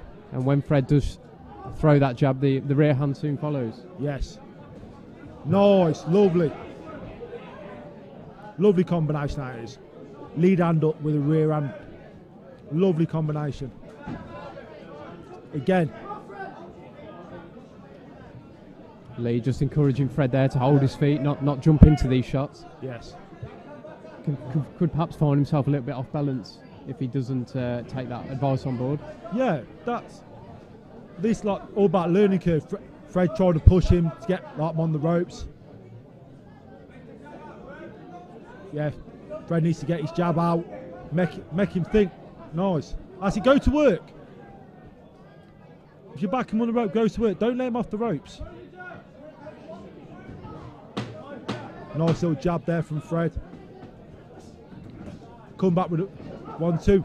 Fred's holding, needs to turn him. That's round one concluded.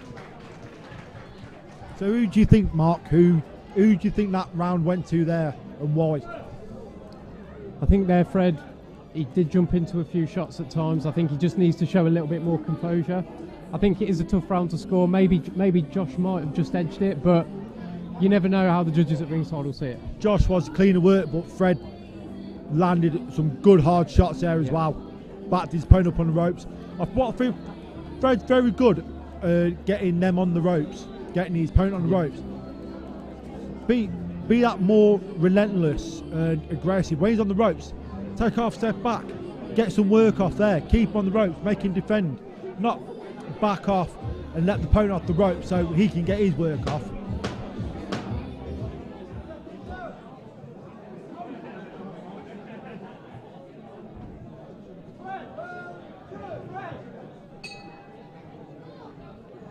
Tony's at ringside shouting instructions to his brother. Nice 1-2 there from Fred. Lovely, needs to do that again. That's it again. He really does tee that rear hand up well. He finds the jab. Both the brothers have got that rear hand. That's it, lovely. Good overhand there by Fred as well. Josh is holding. Josh needs to get his work off. He wants to contest his test his second round.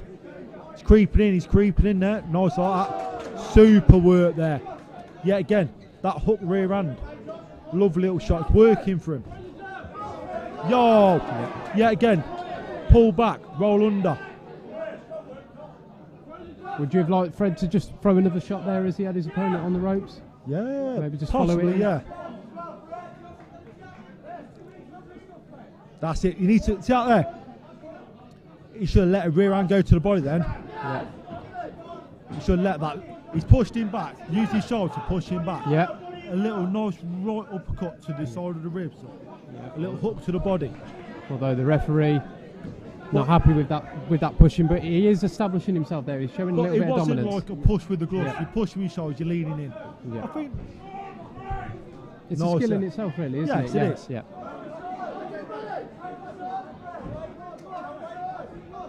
That's it. Yet again, he's pushing with his shoulder. Throw a little hook in. Oh, referee's telling him off there. Maybe one too many times. Oh, that is some cracking shots by there from Josh. I think he's definitely earned respect, but it's towards the end of the round. Good, but he's still game. Yet again. Tony, don't stand off him. That's it. That's where you got to go there. Don't stand off him. Fred certainly followed in with. He had landed 4 or 5 heavy shots there towards the end of that round. Both heavy shots there. That was for the first half of the round. That was Fred's round. Second half of the round, I think that little combo in the white neutral corner landed some hard shots there. That could be a telling sign there. Yeah. And if you were Lee right now, what would you be saying to Fred in the corner? Keep throwing that 1-2 step away rear hand. And if you do get him on the ropes, take half step back, throw some shots, throw some hooks. Do not let him off them ropes. Possibly demoralise him. If I was in Josh's corner, I would say him, right, there's some openings there, find him, work it out. If he throws that 1-2, bait him into that 1-2 when he comes back, throw a little bit of a hook there.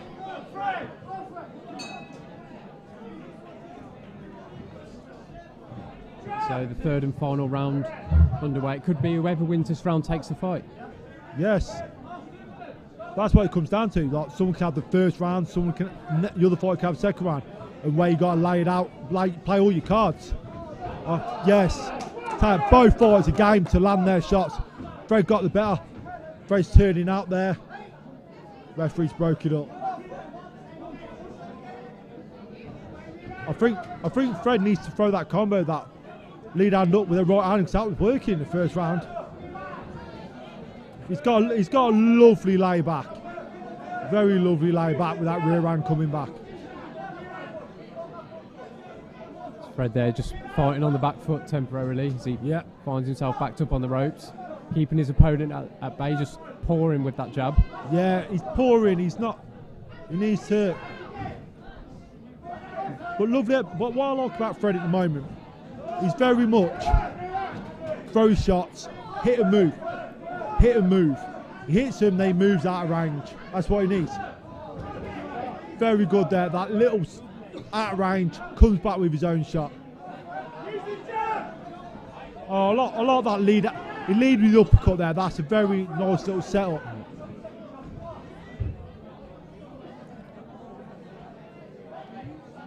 And again, this fight's followed suit. It's been fought at a terrific pace. It's been a great pace. All the fights have been a great pace. That's where it should be. Oh, that hook. Great hook. But Fred got it as well there. Fred needs to step on his toes now. That's it. Go to war, lads. Josh, get him the nod then, lot. Let's go toe to toe. Fred for me for there. I think Fred's got it just with his little layback. But Alex hit him. He did hit him with some class shots. So it's very much. And I think whatever way the verdict goes there, both fighters will be very pleased with the performance. Yeah, very. Like I say, it's both their first time bouts. It's one of them. You win or you learn. You don't win or lose. Win or learn. And whoever wins, great. Well done to him. Whoever is on the wrong side of the decision, you learn what you got to do next time, and that is it.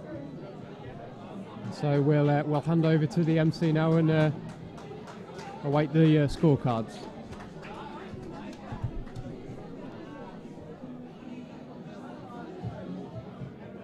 Ladies and gentlemen, give both these boxers a big round of applause.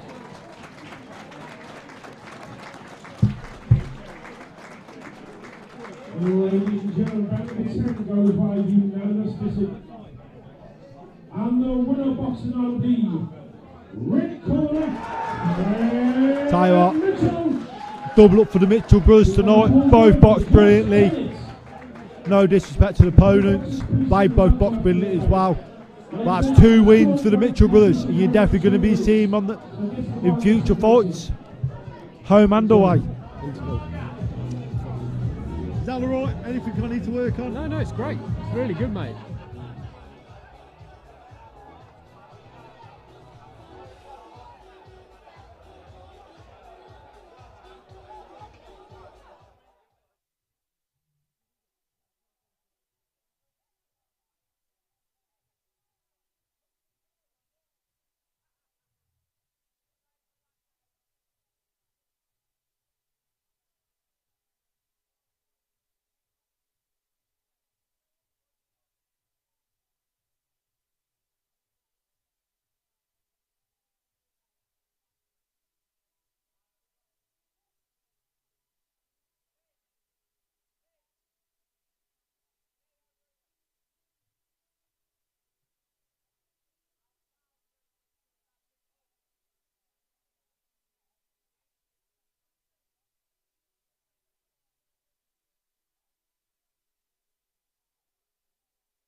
That's way to ringside.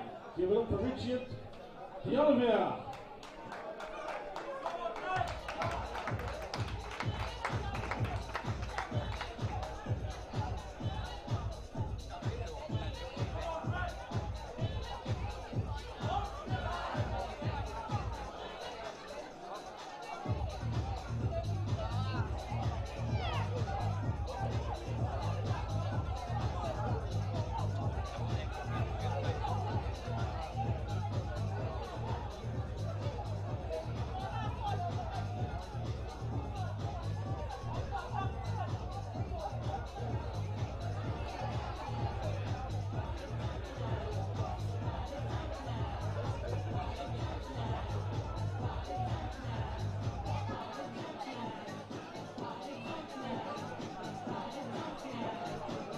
Heavyweights, 1 punch.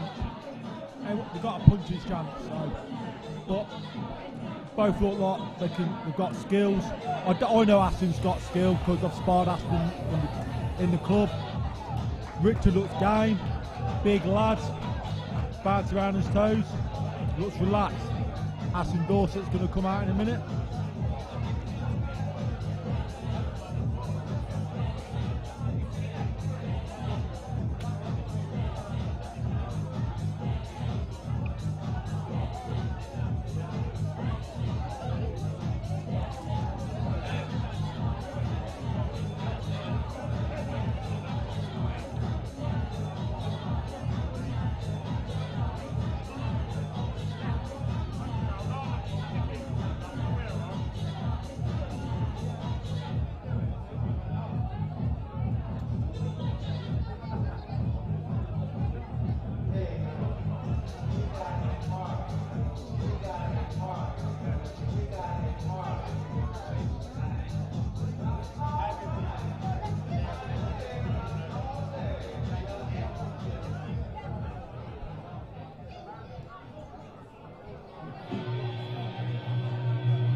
So we're back after the interval as well. We've got 4 fights coming up.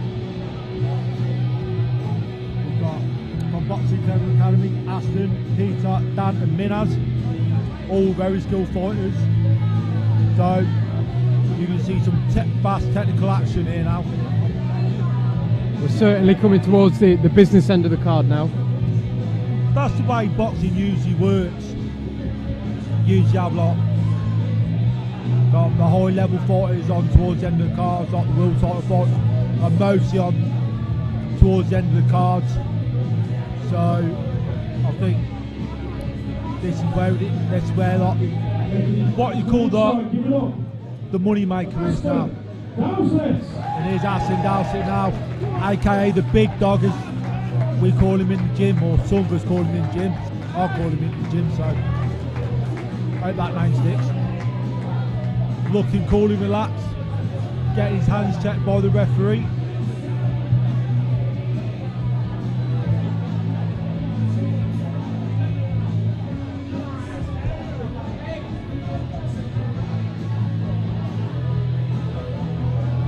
Looking all relaxed there, singing to his song Rock and Roll Star by Oasis.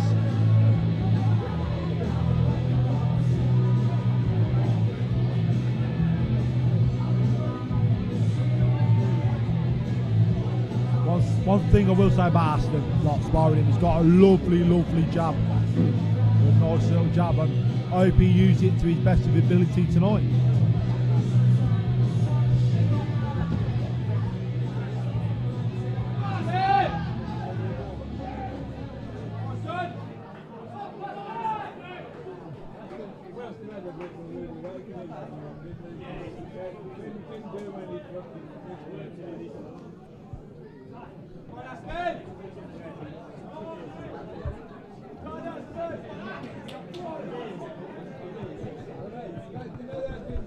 One thing I will say as well, the referee looks like a hobbit in the middle of the ring with these two joints. Is a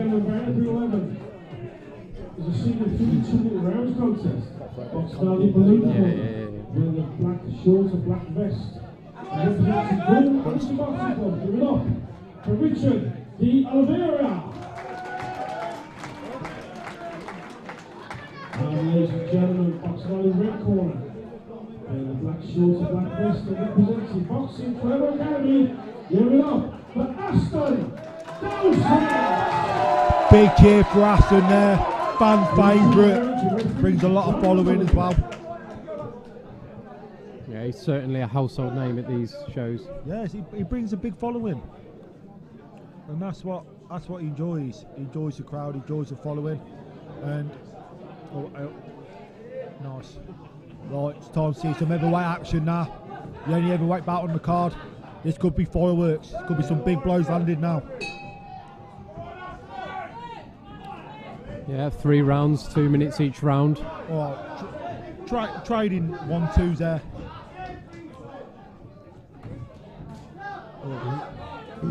Both game, both up. Both trying to get on the front foot early. See, Richard went to the body there, left himself open for the rear hand coming back.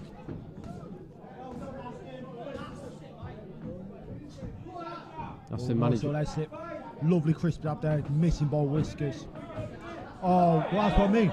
Every time Richard's gone to the body, twice now in the round, Richard's gone to the body with a 1-2, and Aston's just come back with a rear hand. So Aston just trying to push his opponent back a little bit there, Yeah. trying to establish himself in the ring. I think Aston threw some body shots here, slow the big man down. There'll be a sitting target for Aston. But that same goes for Richard. If Richard throws some body shots. Yeah, well, to be fair, he's throwing more body shots out of the two of them.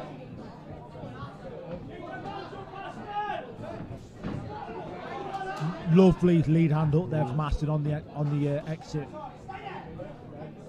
You can see there Richard keeping his hands high, looking to come forward. There's a good counter left hook there from Aston. Oh, massive. That's one thing about Aston. He's a good counter fighter. He'll let you throw something and then like just lean back, come back with something.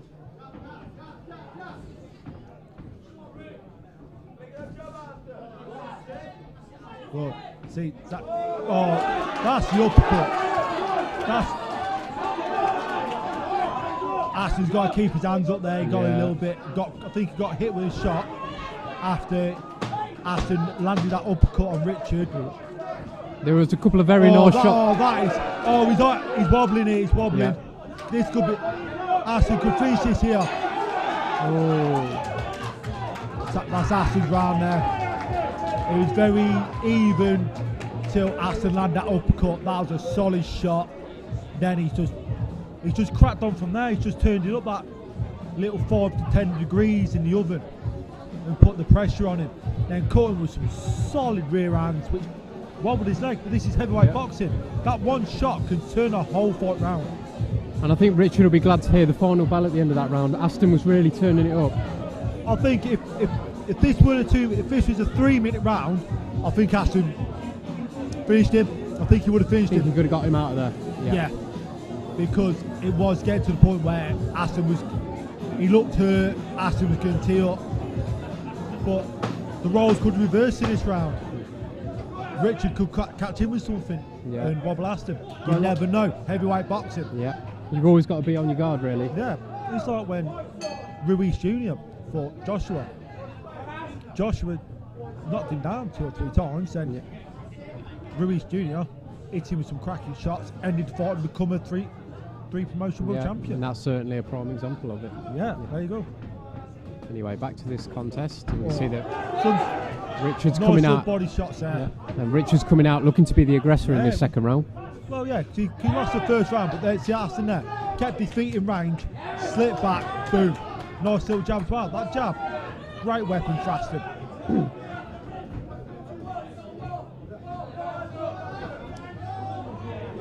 Some solid shots there. Aston's really looking to load up a little bit here.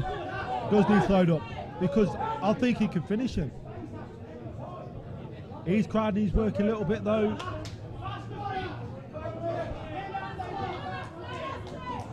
See there? He took a little half a shuffle. But Richard's coming back. He's no mug. Richard is no mug. Calls from the Dowsett corner to keep moving his feet. 2 shots there to the body. I think Aston just covered up, took him. Then but you don't want to be standing there taking shots.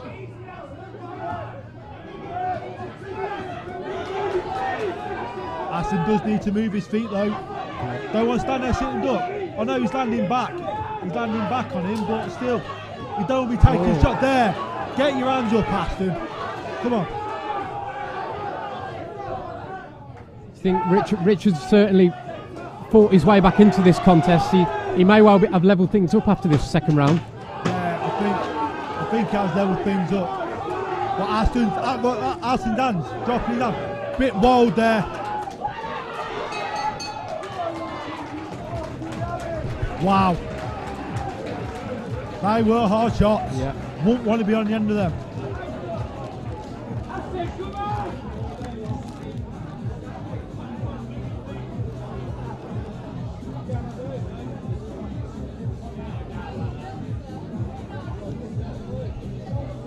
Also, I'd like to give a shout out to the sponsors tonight. We've got Mind's Eye, who are another tattoo artist. We've got Caliber Fitness, a PT from the Boxing Clever Gym, superb PT. We've got a dog grooming company, Shampoos, or Shampoos East, I think it is. Do correct me if I'm wrong. We've got Sadiq's Barbers, who are on Croft Road, and we've got Let's Win as well. Shout out to all those sponsors. Great people to go to if you need their products.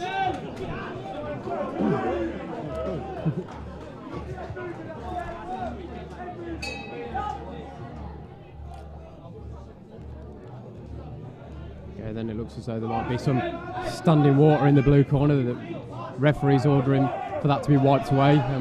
Third and final round is underway. And it's picked off where the second round left off. Tell you what.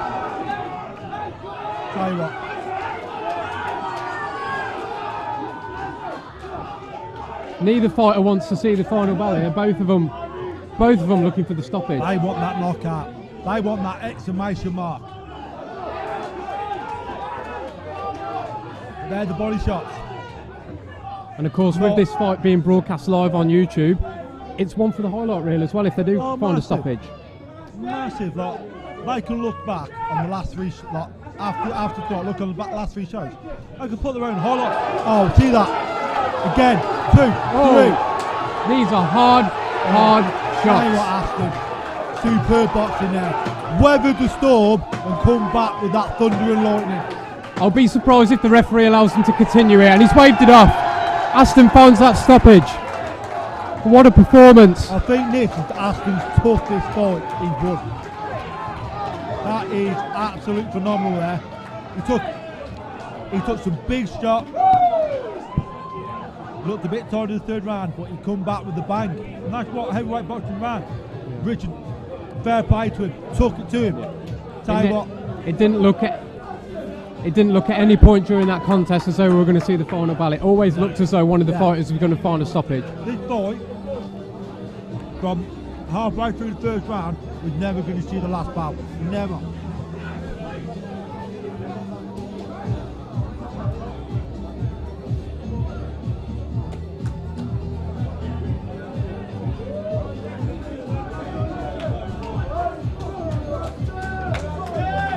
A lot of appreciation getting shouted out to Aston here by Ashley Hills, Danny Costello giving words of encouragement, Mitchell Bruce on the other side giving congratulations. That's what the gym's about. One win, we all win. Ladies and gentlemen, what about that for amateur boxing, senior boxing? Give these boys a massive round of applause. Gentlemen, Frank of 11 goes on third round, RSC, and the winner boxing on the red corner, if you look, Aston Gosens! Big rupture of applause there for Aston. Well deserved there, brilliant. Great action, yet again. Both boxers, please see the doctor after their bout.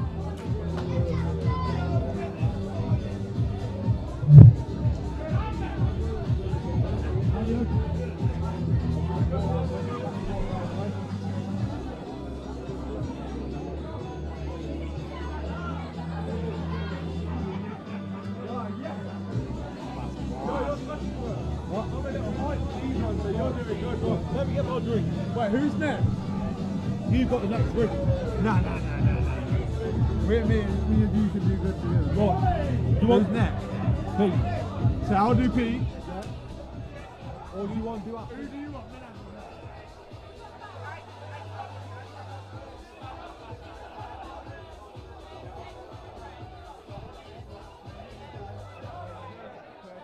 Ladies and gentlemen, we're waiting for the next boat to start. Yeah, Aston. Who's connected to the boxing club. Proud of you, brother. Jones, many of you know, is fighting cancer for us. Yeah, Aston did really well then, didn't he? That's it for us boxing academy. We're saying up here on commentary that it never looked like going the distance. Yeah, that's it. He was doing good, keeping the distance, dropped his arms a couple of times, took a couple of silly shots. But after getting a stoppage loss in his last fight, his first loss, I believe, in Wyoming, took a big loss, could have walked away from it, gone back to the pub, gone back to the football, but gone back to the gym, improved loads, and then went out and stopped the goal. We all call him pillow runs in the gym because he's a heavyweight, and we all say he doesn't hit that hard, but he does it hard, and he's gone and shown it tonight, he can knock people out. Keep fighting, do what you're doing. We wish you Maura, Aaron, Megan, Logan, all the best of luck. Libby, keep fighting. Round of applause for Libby.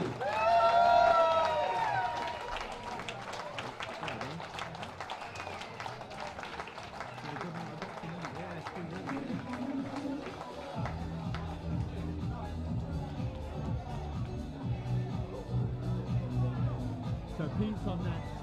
I can't believe that Pete's only had 0 bouts. He's been in the gym for a long time now. He always comes to the gym, goes back out for a month or so, comes back to the gym, trains hard. And I always tell him he's got so much potential. I've been saying that to the kids since he was 17 years old. And when he's in the gym and he's on them bags, he technically is a very good boxer. It's just he needs to bring it into the gym and show everything that he's been working on. And hopefully he should get a good result tonight. He's fighting Mario, Albion Boxing Academy. 1-0, but undefeated boxer, but Pete's more than capable to win the fight tonight.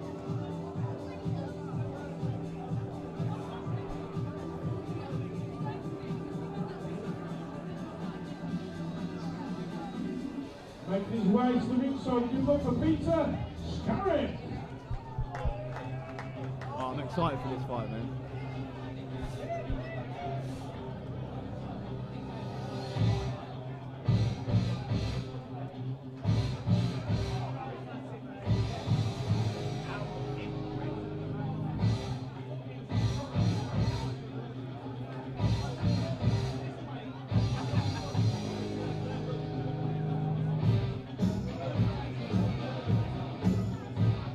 Ladies and gentlemen, his way to the record, give it up for Peter Scarrick.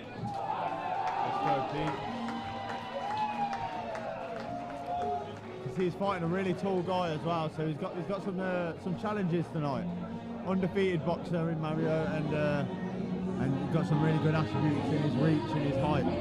So Pete's going to have to do some work tonight to get the win, but I'm sure he can do it. And what's Pete's character like in the gym? He's amazing. When we get him in the gym and he gets dedicated and gets focused, like I said, I see him on the bag, he's whipping it, he's listening to the coach, he looks good in sparring. But I don't know what stopped him in the past, just committing to get to the gym and stuff like that. Yeah. But now he's going out, he come all the way from another town the other week, got an Uber, just to come and do sprints. And when I was in a mind frame where I could barely even drive to the gym to do sprints, he was getting Ubers and paying his own money just to get over there, just to get in the gym. So he really wants it now, and he wants to prove that he wants to be a boxer. And tonight's the night. Yeah, the commitment's certainly there, and he puts in just as much work outside the gym as he does in it. Oh, definitely. And that's what you've got to do in boxing. It's not just turn up on Monday, Wednesday and Friday, get your hour in and go home and just wait. Lee's adamant that he needs us to do our running, get our weight down, and do everything outside of the gym to help ourselves, because there's only so much he can do for us. Everything else we've got to learn ourselves. And there we see Pete making his way into the ring, stepping through the ropes.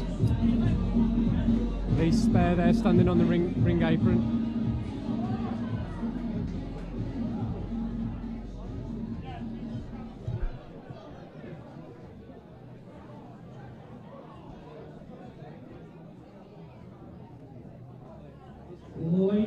gentlemen, round number 12 is a senior 3-2 rounds contest. Boxing out of the blue corner wearing black shorts and red as a blue vest. And representing Albion Boxing Academy, giving up for Mario Kimiascu. And ladies and gentlemen, boxing out in the red corner, wearing black shorts and black vest, and representing the Boxing Clever Academy, giving up for Peter Scarpet. Pete the Powerhouse Garrick, let's go, bro. And Pete's waited a long time to make his debut. He was due to fight on both the previous couple of shows, and for whatever reason those fights fell through. Yeah, So due to opponents not turning up, opponents not making weight, all the little nicks and knacks that you have in boxing, he's gone through them all, so it's good to get him in the ring tonight. Yeah. Formation looks good already. Good pressure.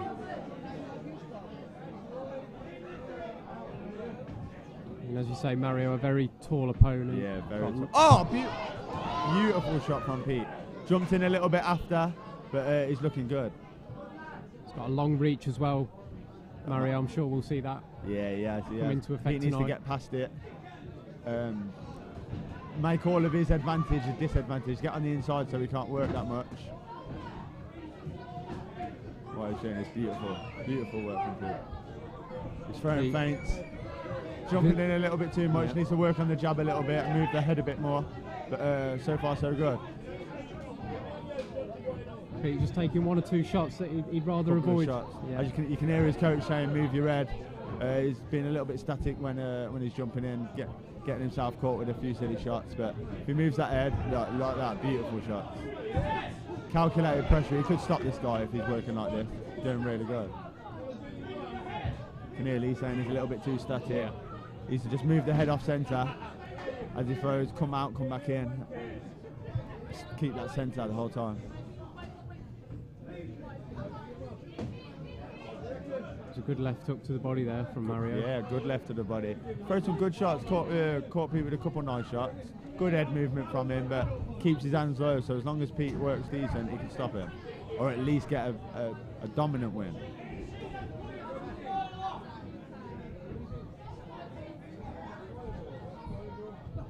He needs to look downstairs a little bit, Pete does. He's so tall, so it's hard to just get to the head when you're fighting a tall opponent. So. You think that is his route in to land some shots upstairs? Oh, definitely, definitely. He brings him down to the body a little bit, hurts him, makes the opponent not want to take one of them shots to the body again. He can flick it upstairs and get him with a big one. Yeah. I'd say that was a round for Pete, I'd say. But it was a close one. It could have gone either way. Yeah.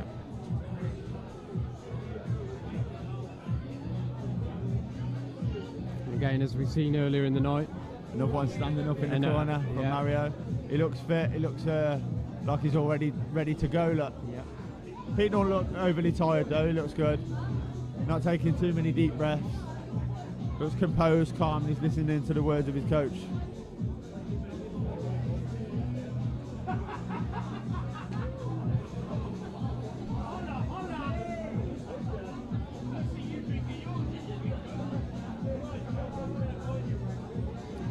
Lee's just telling him if he threw a leaping lead left hook where he's dipping down and coming up with it, a bit like a Mike Tyson left hook. Absolutely. But he was caught a couple of times when he come in, so Lee's telling him keep that right hand up, even if he throws it, you'll take it on the glove. Absolutely, and we've seen some terrific shots with the camera work here tonight as well, really up close and personal at times. Definitely, definitely. It'd be good to watch them all back. Beautiful. Good feint straight over the top. That's better. He's getting his shots off a little easier now.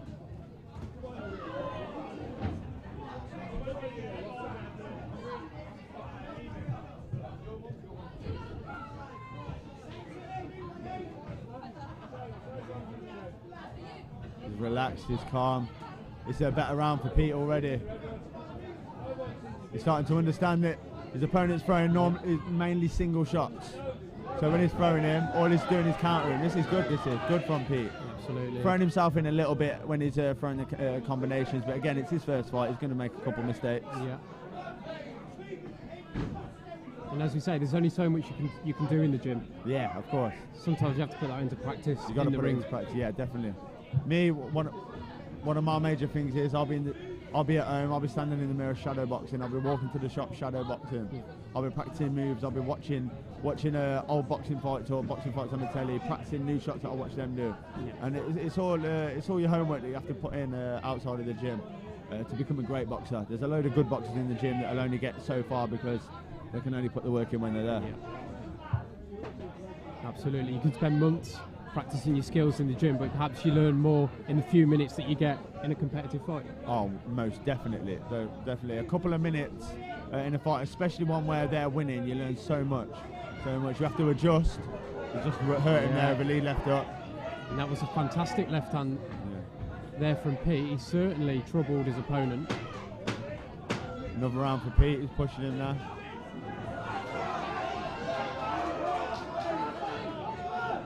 Pete's hurting there, I think. Yeah, Mario looked troubled by those shots. Oh, definitely got hurt by a couple of shots then. Walking back to his corner, look. Still not sitting on the table, on the chair, but he's leaning over the ropes a little bit more, looking a little more fatigued. And but again, I'd say that's 2 rounds up for our Pete. Good bout for his first bout. Yeah. Not an a lot of coaches try and get their students and their fighters an easy fight for their first one, someone that they're going to go out and win and look good for their first few fights. Our coach don't do that. He matches us accordingly. For my first fight, because I'd had a couple of amateurs, he took me straight away. I fought a 10 bouter. Not because it was the only person I could get, not because Lee thought I was better than this person, but because it was a good, tough, competitive fight that I would learn from. Yeah.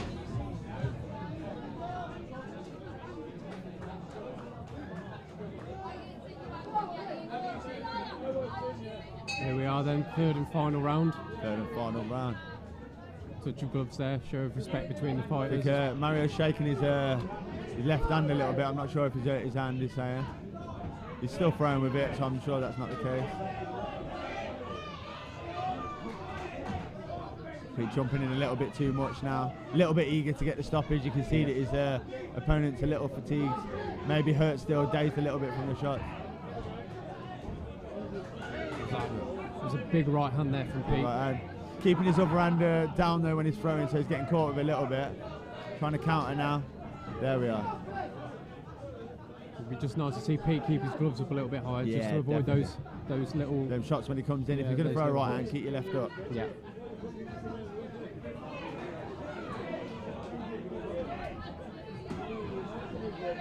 Good shot to the body.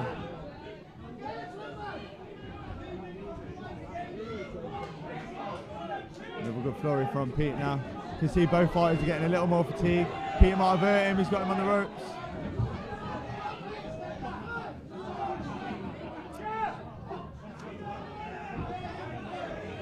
If I was Pete, I'll be thinking about having a big sprint now. Yeah. Catch him in one shot for a good load. Nice shot to the body, he's going up and down now. Oh, beautiful shot, he stopped him. Yeah. I think that'll be it. And the referee scoring the knockdown. Yeah. He might let it get to the end because it's the third and final round. And that's applauded throughout this arena. Yeah, he's gonna let him continue.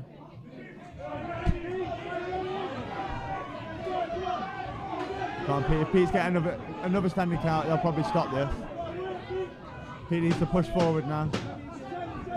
You can just see the beads of sweat that's pouring from both fighters. Definitely. Pete got caught with a little shot there and stuck him on the back foot a little bit. But overall, a beautiful, beautiful fight for Pete. And a very, very convincing win. Yeah.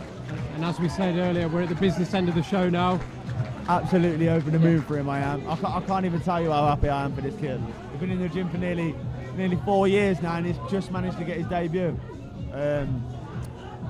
Exciting future for the kid. And I would expect that he's probably won that fight as well. Oh, most definitely. Yeah. I'm assuming that he's won the fight before they've called it, but yeah, I'd probably bet my house on that he's won that fight. Yeah. See Mario, he did some good, caused Pete some problems in that fight. Caught him with some good shots. He's long, awkward, but his style is quite similar to mine. And Pete's in the gym sparring with me every single week, so I knew this Mario weren't going to trouble him tonight. Ladies and gentlemen, let's give a massive round of applause for both these super boxers. Well done, guys. Oh, ecstatic for him, man. Ecstatic. Ladies and gentlemen, the 12 goes by the unanimous decision. And the winner boxing out the red corner, Peter. Ah, over the moon. Good lad. Blue corner, Marion. Ow. Absolutely amazing fight. I'm going to let Kongs come up and take this one while I scream at the sidelines for Dan Weldon. I'll be back in a minute. Yeah, thank you.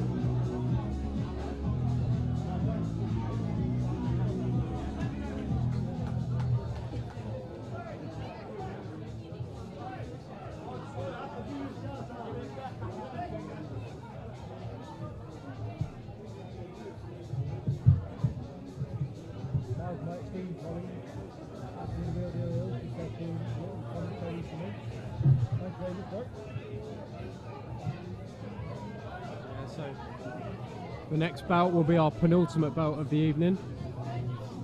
Yeah, this is Dan Wilden versus Thomas See Wheaton. the doctor, please. This is going to be, I think, fast-paced, high-action bout. Dan Wilden is kind of fitness. Got energy pace.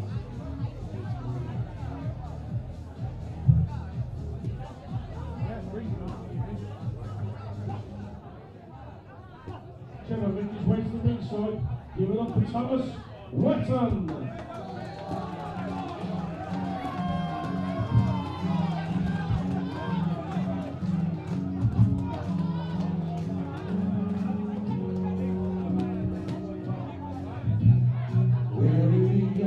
Thomas Wetton is from Roy ABG. Down there, good skills there.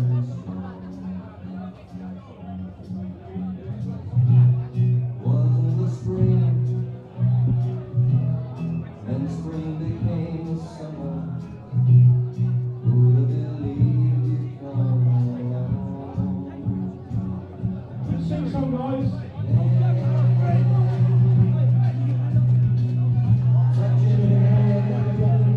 Here we go, come on. Last guys, get ready, guys. Touching you, let's get it up. Touching you. All together now.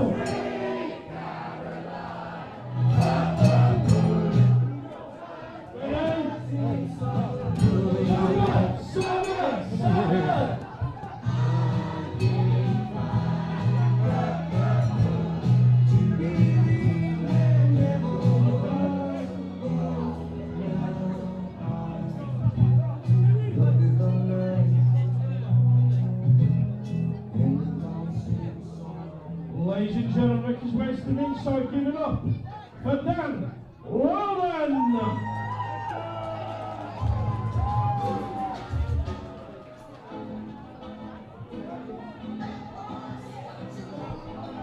Doing the Cox.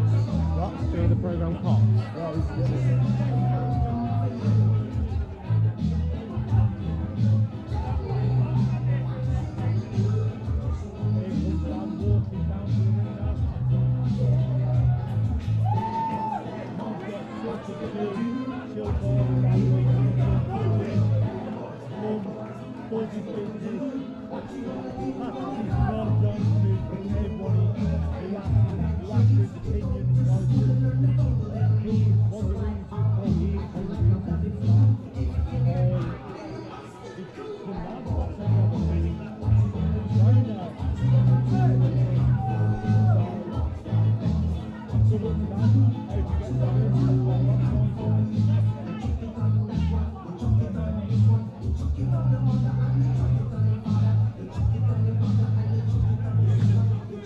And of course, Dan Weldon.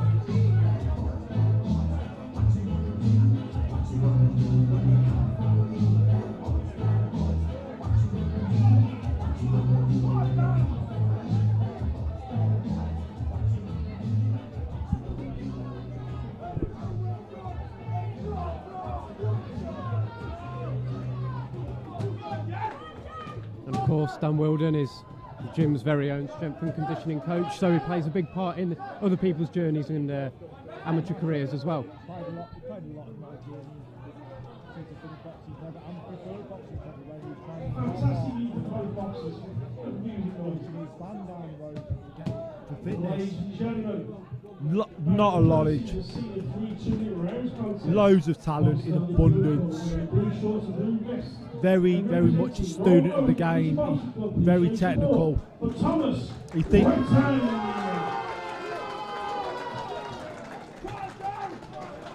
And ladies and gentlemen, boxing out in red corner.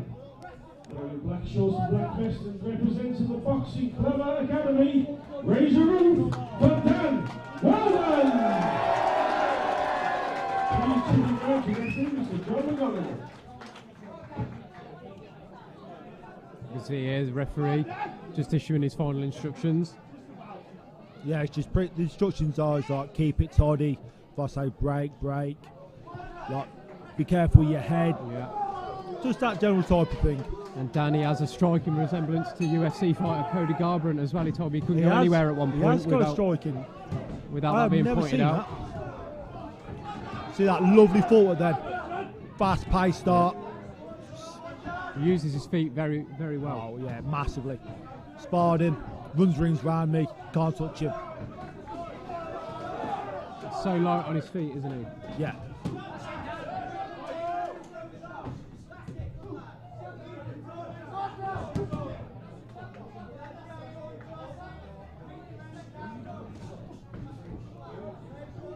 He has got very talented footwork. Very nice. So very quick hands as well. Yeah. Lightning hands. Been hit with him.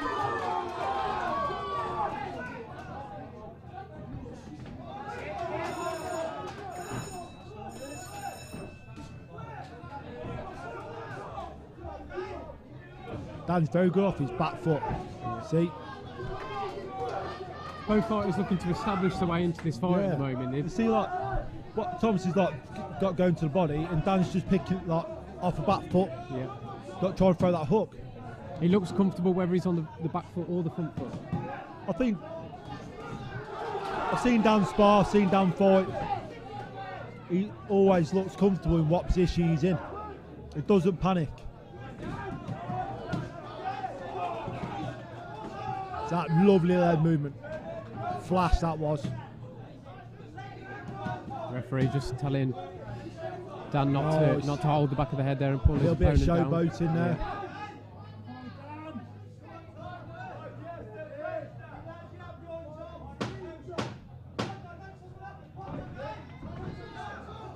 There's a lot of support here for the away fighter as well, Tom. Yeah, there is. From Royal Oak ABC. Tough round to score that one. Yes, he's a tough one. I think the better work's come from Dan. Not being biased, but Dan's done the better work. Where he's fighting off his back foot, throwing them hooks when Thomas is coming to the body. But Thomas is throwing some shots. I can't really see a real connecting punch in that first round. So I'll have to give it Dan.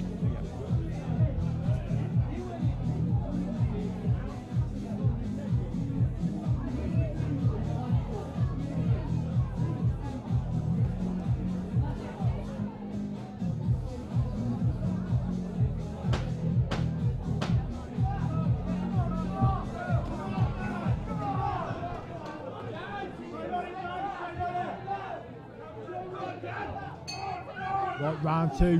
Who's going to come out and stab his chest hole first? Thomas straight to a boy down, throwing that hook again. Oh, lovely little looping hook there. Nice little nod of appreciation as well. He really teed himself up for that one. Keeping his hands tight, nice and tight.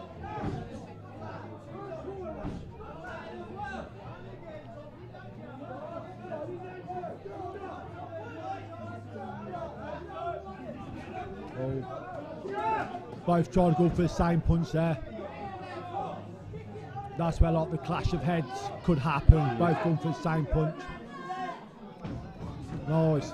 Nice work from Dan there. Thomas come in, landed a body shot. Dan's come back with 2 or 3 punches and moved. Same again. It's a very well matched fight, this one. Oh yeah, very. But that's what Lee does when he matches fights. He will make a fight where it's like 70-30 to the next person, not to the home fighter or the away fighter. He makes it as even as possible. So you get fights like this. Every fight's always been even, I think. It's great for the fighters, and it's great for the paying crowd as well to see so many great fights. Yeah. Well, you pay to see good boxing, and that's what this show's all about. Good boxing, good solid boxing. And both the fighter will feel as though they've come away having earned a victory as well. Yeah, massively. It's not a procession. Yeah, speaking to Aston earlier after his fight, speaking to Mitchell Buzz, and they're both like, I've heard that. Really, I've heard that. I'm like, brilliant. On to the next one. Yeah. Dan's finishing strong here. But then comes back Thomas. Yeah, he just found himself back Dan up on the with a rope. nice little inside uppercut, rear hand uppercut where he's on the ropes. Just leant back, used the ropes, popped the uppercut up. Nice. He just found himself backed up on the ropes momentarily there. But sometimes when you're backed up on the ropes, it's not a great place to be, but it's not the worst position to be. Yeah. Because you can lean back off the ropes, pop an uppercut, lean back, throw. Use the ropes to move your body, use your head, lean on the ropes, get out of range and spring back in. And this is Dan's 6th bout, so he'll be well versed and well trained to get out of those positions. Yeah.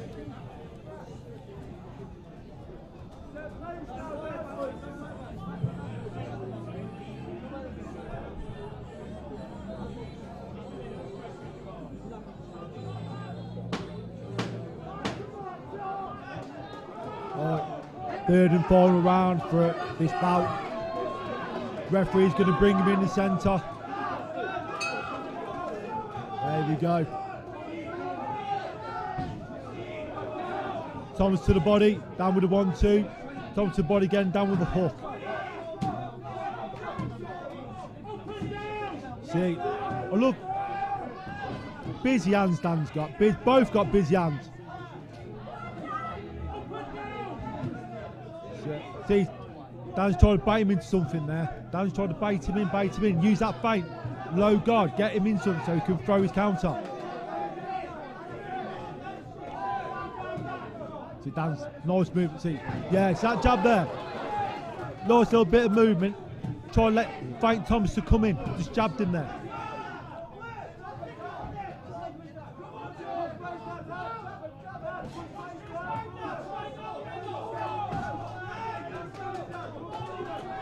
Both fighters very elusive in this round. Yeah, but they've got to be like at this weight. It's that in and out sticker move. It's not like where we've just seen with Aston with the heavyweights. It's very much stand and bang.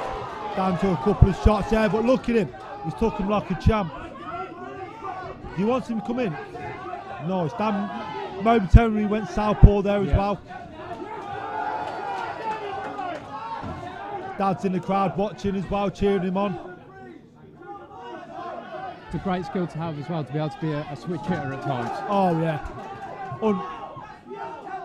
When you can switch it from both box on both stances, it's like what they're going to do next, where they're going to go.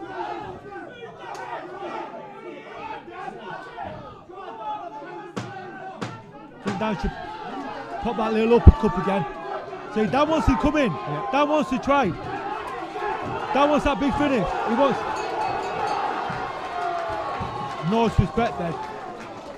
And how do you see that fight? Me personally, Dan all day for me. No disrespect, Tom. Dan for me. Better work. Tom was active with the body shots and that, but I think the crisper shots are coming from. But Dan did take a couple of shots at the end of the round.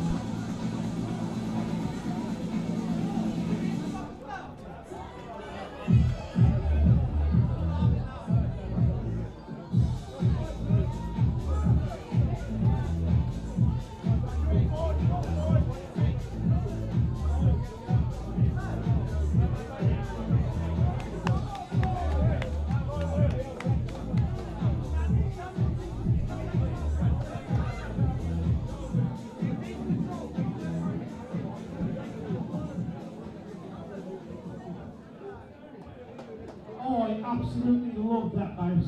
Let's give give both these boxers a massive round of applause. And I think the room agrees with that. Class bout there. Absolute high level skill.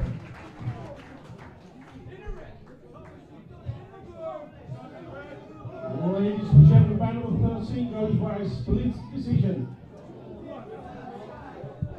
And the winner boxing out of the blue corner, Thomas Orson. He got a pulls back again. Well done. Quality fight or two quality boxers.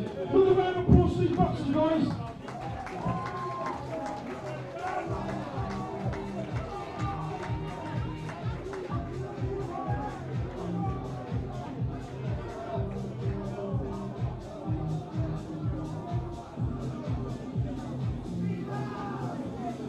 Both boxers, please see the doctor after their bout.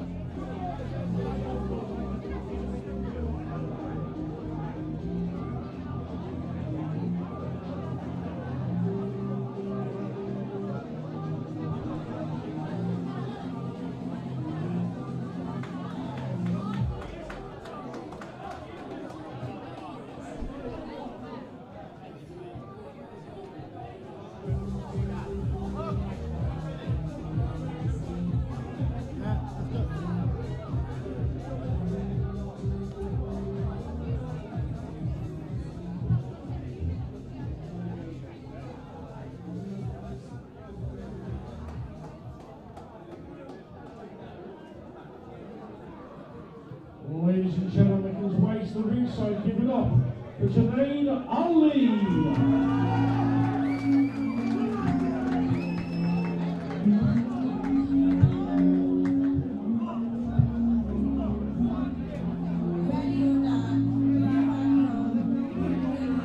This is going to be another high level bout. This is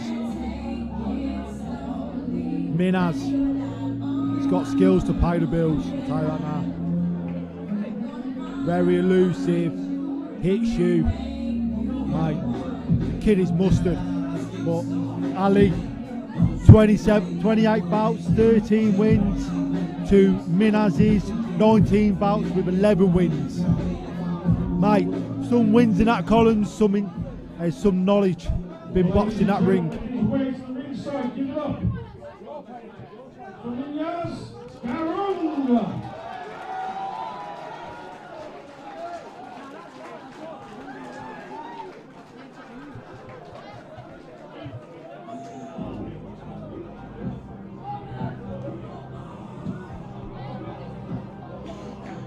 Right, that's me done for the tonight. I've been Adam Marziano. Thank you to Mark and Boxing Clever for having me on the mic. I'm going to pass you over to the real deal, Ashley Eels, who's coming up, who's going to make it 4-0 very soon. See you later, boys. Peace out, A-Town down. Big shout out to Conks. Just got the bionic leg. He's going to be back in the gym real soon. I'm coming back, mate. With them knockouts.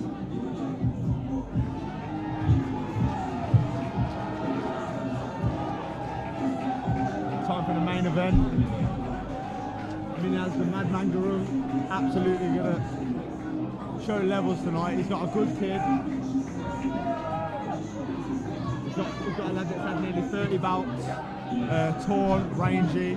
He's going to have to work hard tonight, but Minaz, he's an absolute beast, beast. He's one of my main sparring partners throughout all my counts. Yeah. And he's looking good. Looking good. He's hard, he's aggressive with it, but he calculates his shots, and if he's on form tonight, you'll see a good minute. Yeah. And it's no surprise that he's on last. He really is the main eventer. No surprise at all. Everyone always goes crazy for Minaj. He's a superstar, and when he wants to turn pro, and I know when he turns pro, he'll be knocking people out there as well. Superstar in the making, I'm telling you.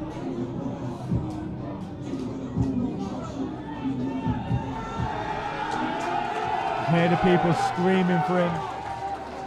He gets everyone on the feet every time he fights. It's always an exciting fight. He never fights boring. It's never close. He either goes out and leaves his art on his fucking shield. Oh, sorry about that. That's all right. Leaves his art on his sleeve and just goes out there and gives it his all. All the fights that he's lost were close ones because he weren't in the gym, weren't training, weren't putting in that work, and then just coming in and trying to fluke it. When he's got his mind on and he's and he's in the right mind frame, then he can beat anyone. I'm telling you. Yeah, well, we'll have to see if he's entered the game tonight. That's it. He's got a good test in front of him, so we'll see what happens.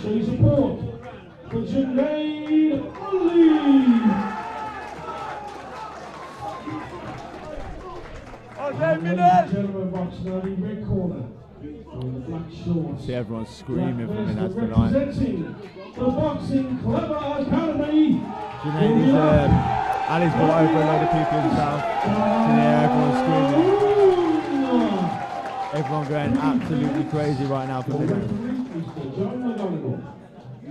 Again, like I said with Pete earlier, they're fighting these tall lads in the gym, but there's tall lads in the gym, like me for instance. I'm in there, and we're having heavy rounds. Me and Minaz, listen, Lee tells us off every single day when we're sparring because we're trying to knock each other out. We are having wars. That kid is not just an amateur boxer, he's an absolute beast. He really does live it as well, doesn't he? He lives this. This is his life. He loves this.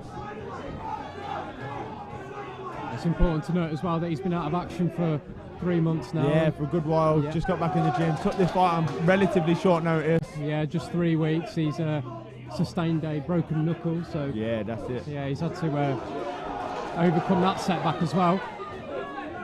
Good head movement. Got caught with a couple of shots early.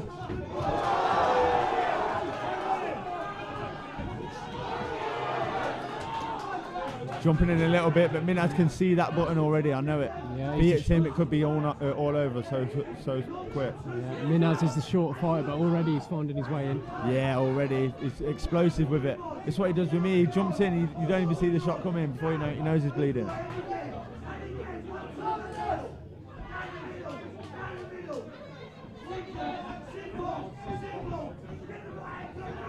Oh, beautiful. Beautiful work from Minaz, moving his head, catching him with the shots. Both of these keen to throw singles and counter each other at the minute. Double jab right from Minaz and some beautiful work after as well. Bit swingy there, but he's taking risks. Is this 3 minute rounds tonight, is it? Three threes? 3-3-minute rounds. I believe this is his first 3 threes as well.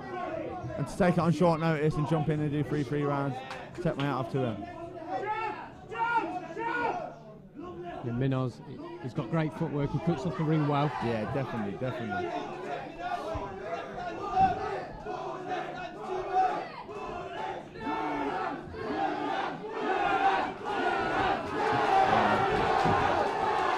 Missed him with the right, so he stepped through to the southpaw stance and through the looping left, caught him.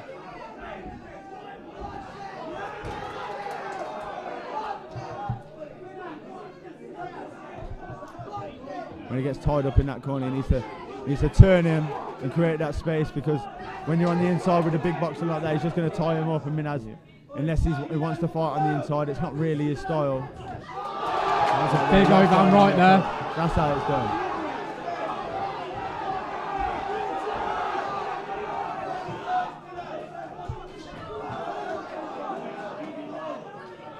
Only just missing the button, Minaz is with ease.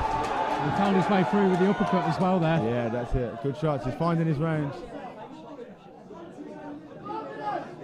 He's very calm. He looks focused all the way through. This is what he wants to do. He wants to be a professional boxer, and he understands that when he's fighting in these amateurs now, he's going to come against really good elite level kids. Yeah. He never looks flustered either. Nah, he loves this. Yeah. You could hit him with a brick, and unless it turned his lights clean off, he'd jump up and he'd still swing. He would die in that ring, he would. He loves this stuff.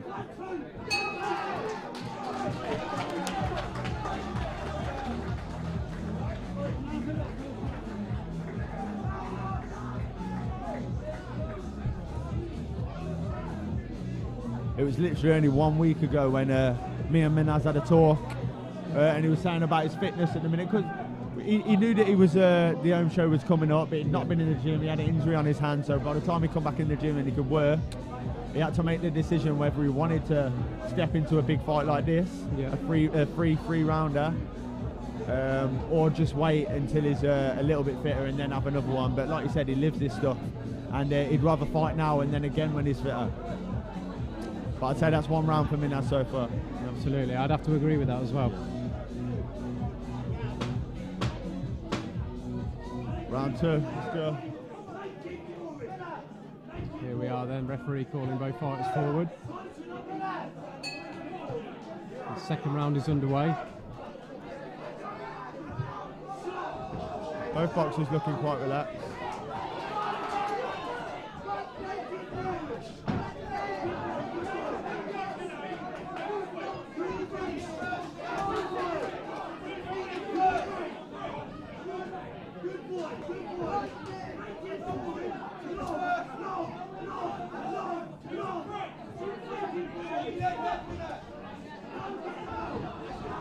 Minaz following his Shot again. He's finding his range. He's getting caught with a few more than he should when he's walking in. But as long as he throws the jabs, throws the feints, moves his head, and jabs his way in, he should be fine. Closer round though, this.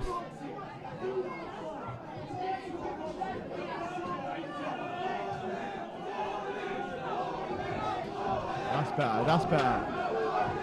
Not throwing 100% into every shot. Just touch him a couple of times before you throw the big one. And Minaz, he favours that overhand right, but I suppose he's got to, given the height difference. But that's it. He's so tall, he can't just throw the straight right with this. He needs to get really close before he throws it, throw the feints, and trick him into getting caught with a shot, or risk it, feint down, throw a big looping hand right, and if he touches him with it, he can turn someone clean off. But it's a risky move.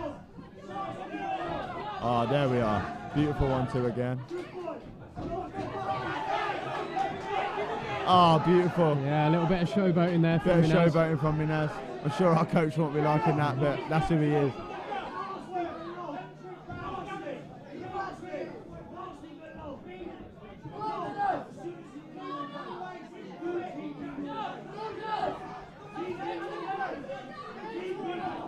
Oh, beautiful.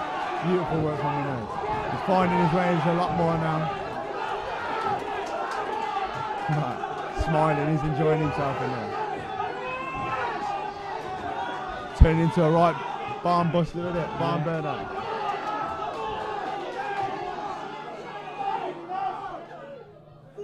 It's certainly one of those where it looks as though both fighters are bringing the best out of each other as well. I can see Ali's getting a little fatigued now. Couple of deep breaths. Minaz still looking a little fresher.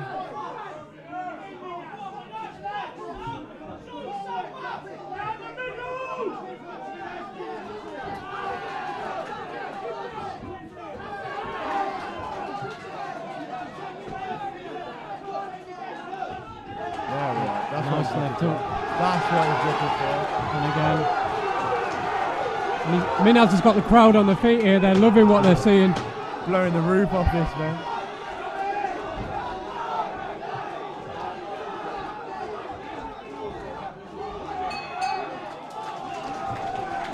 That was a closer round. Could have gone either way, really. Me being biased, of course, would say Minaz won that one again. But again, I just feel like he hit him with the more effective shots, the cleaner shots, and the more meaningful shots. In this game, you never know what the judges are thinking, but you could be on the back foot and whipping them, catching them with the bigger shots, or you could be on the front foot, catching them on the arms more. And it depends who the judges at the time, but I'd say Minaz had that one as well. So that we're through 2 rounds so far. We've got 1 round left to go. It's the final round. If I was Minaz, I'd be assuming it's 1-1, thinking that I've got to go and steal this round. Both fighters are looking a little bit tired, and they've got to go throw everything on the table now. And if you were Lee right now, what would you be telling Minaz? I'd be screaming at him, shouting, don't jump in with the shots, work your way in, throw your feints, feint upstairs, come downstairs to the body before you throw up. Get Ali to drop his arms before you're throwing them big risky looping shots, because if you catch him when he's not expecting, then you really will shut his lights out. Absolutely. And this, as I said, this is the final round of the fight. It's the final round of the night as well, and what a terrific night of action we've seen here.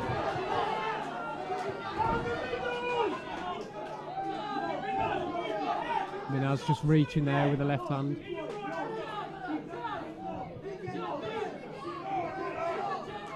He's always circling, he's always on the move. Oh, beautiful. Absolutely stunning shot from Minaz there. Counter right hand, slipped his upper shot and then hit him with the left.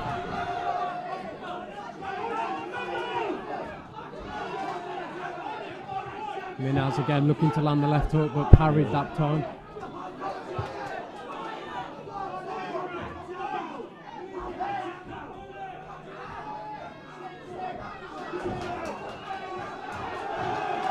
Oh, again, he's just missing him. He's just touching his whiskers every time.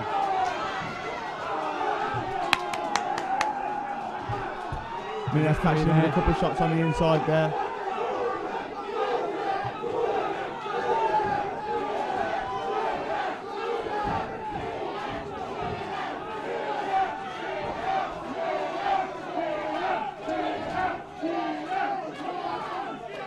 Crowd are really getting involved now, trying to will their fighter on. Phenomenal last round from both lads, both from throwing it all out there, leaving their heart in the rings and giving it their all.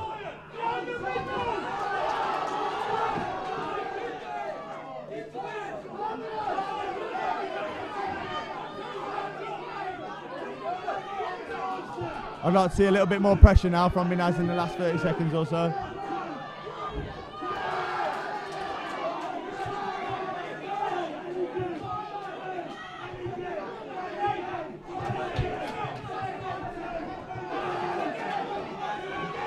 Certainly a fight that's been worthy of being the main event, if you like, the last one on the card. Oh yeah, Minaz never fails to surprise anyone. He always goes out there and brings something new to the table every time. It's always exciting, always fun to watch, and if you don't knock him out, it's always a brilliant fight to the end. Yeah, he's not just looking to win, he's looking to entertain as well. Oh, of course, he's looking to turn their lights clean out every single time and look good while he does it.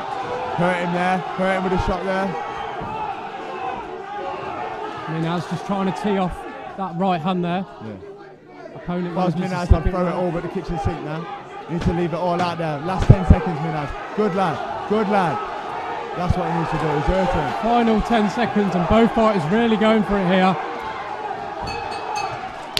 Absolutely phenomenal. The crowd are on their feet. What a fight. Brilliant win from Minaz.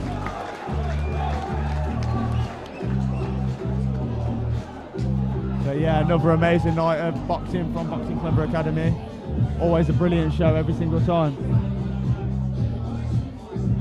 Big shout out to Lee Spare, Ben, all the lads from the gym, Brad Webb, Danny Goodacre, Sarah, everyone that helps out in the gym, Danny Costello, all the lads at Boxing. Proud of every single one of them tonight.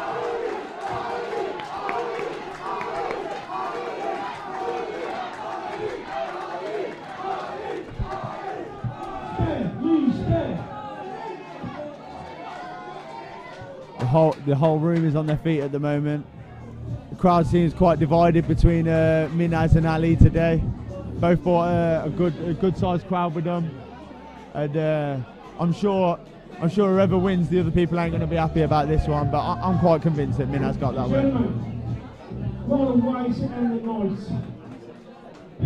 Big, massive applause for both these boxers. Everything on the line there. That was fantastic. I'm sure the crowd will erupt if Minaz gets the verdict here.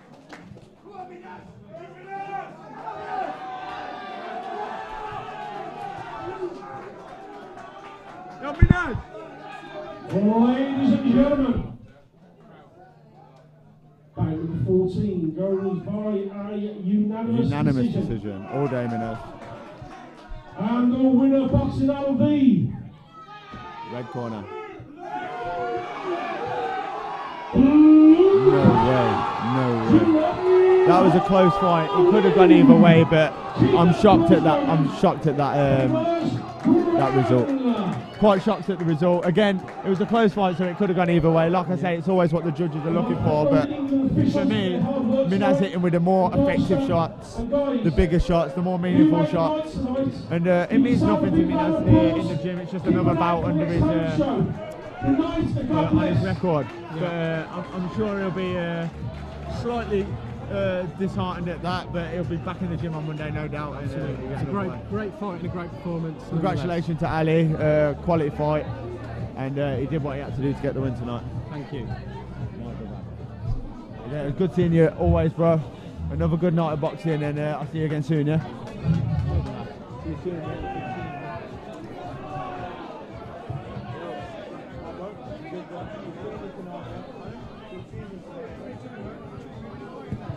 And we'd just like to say a big thank you to those watching at home live on YouTube. We hope you can join us for the next one. Good night. This live boxing event is being brought to you by Boxing Clever Academy and Fresh FX.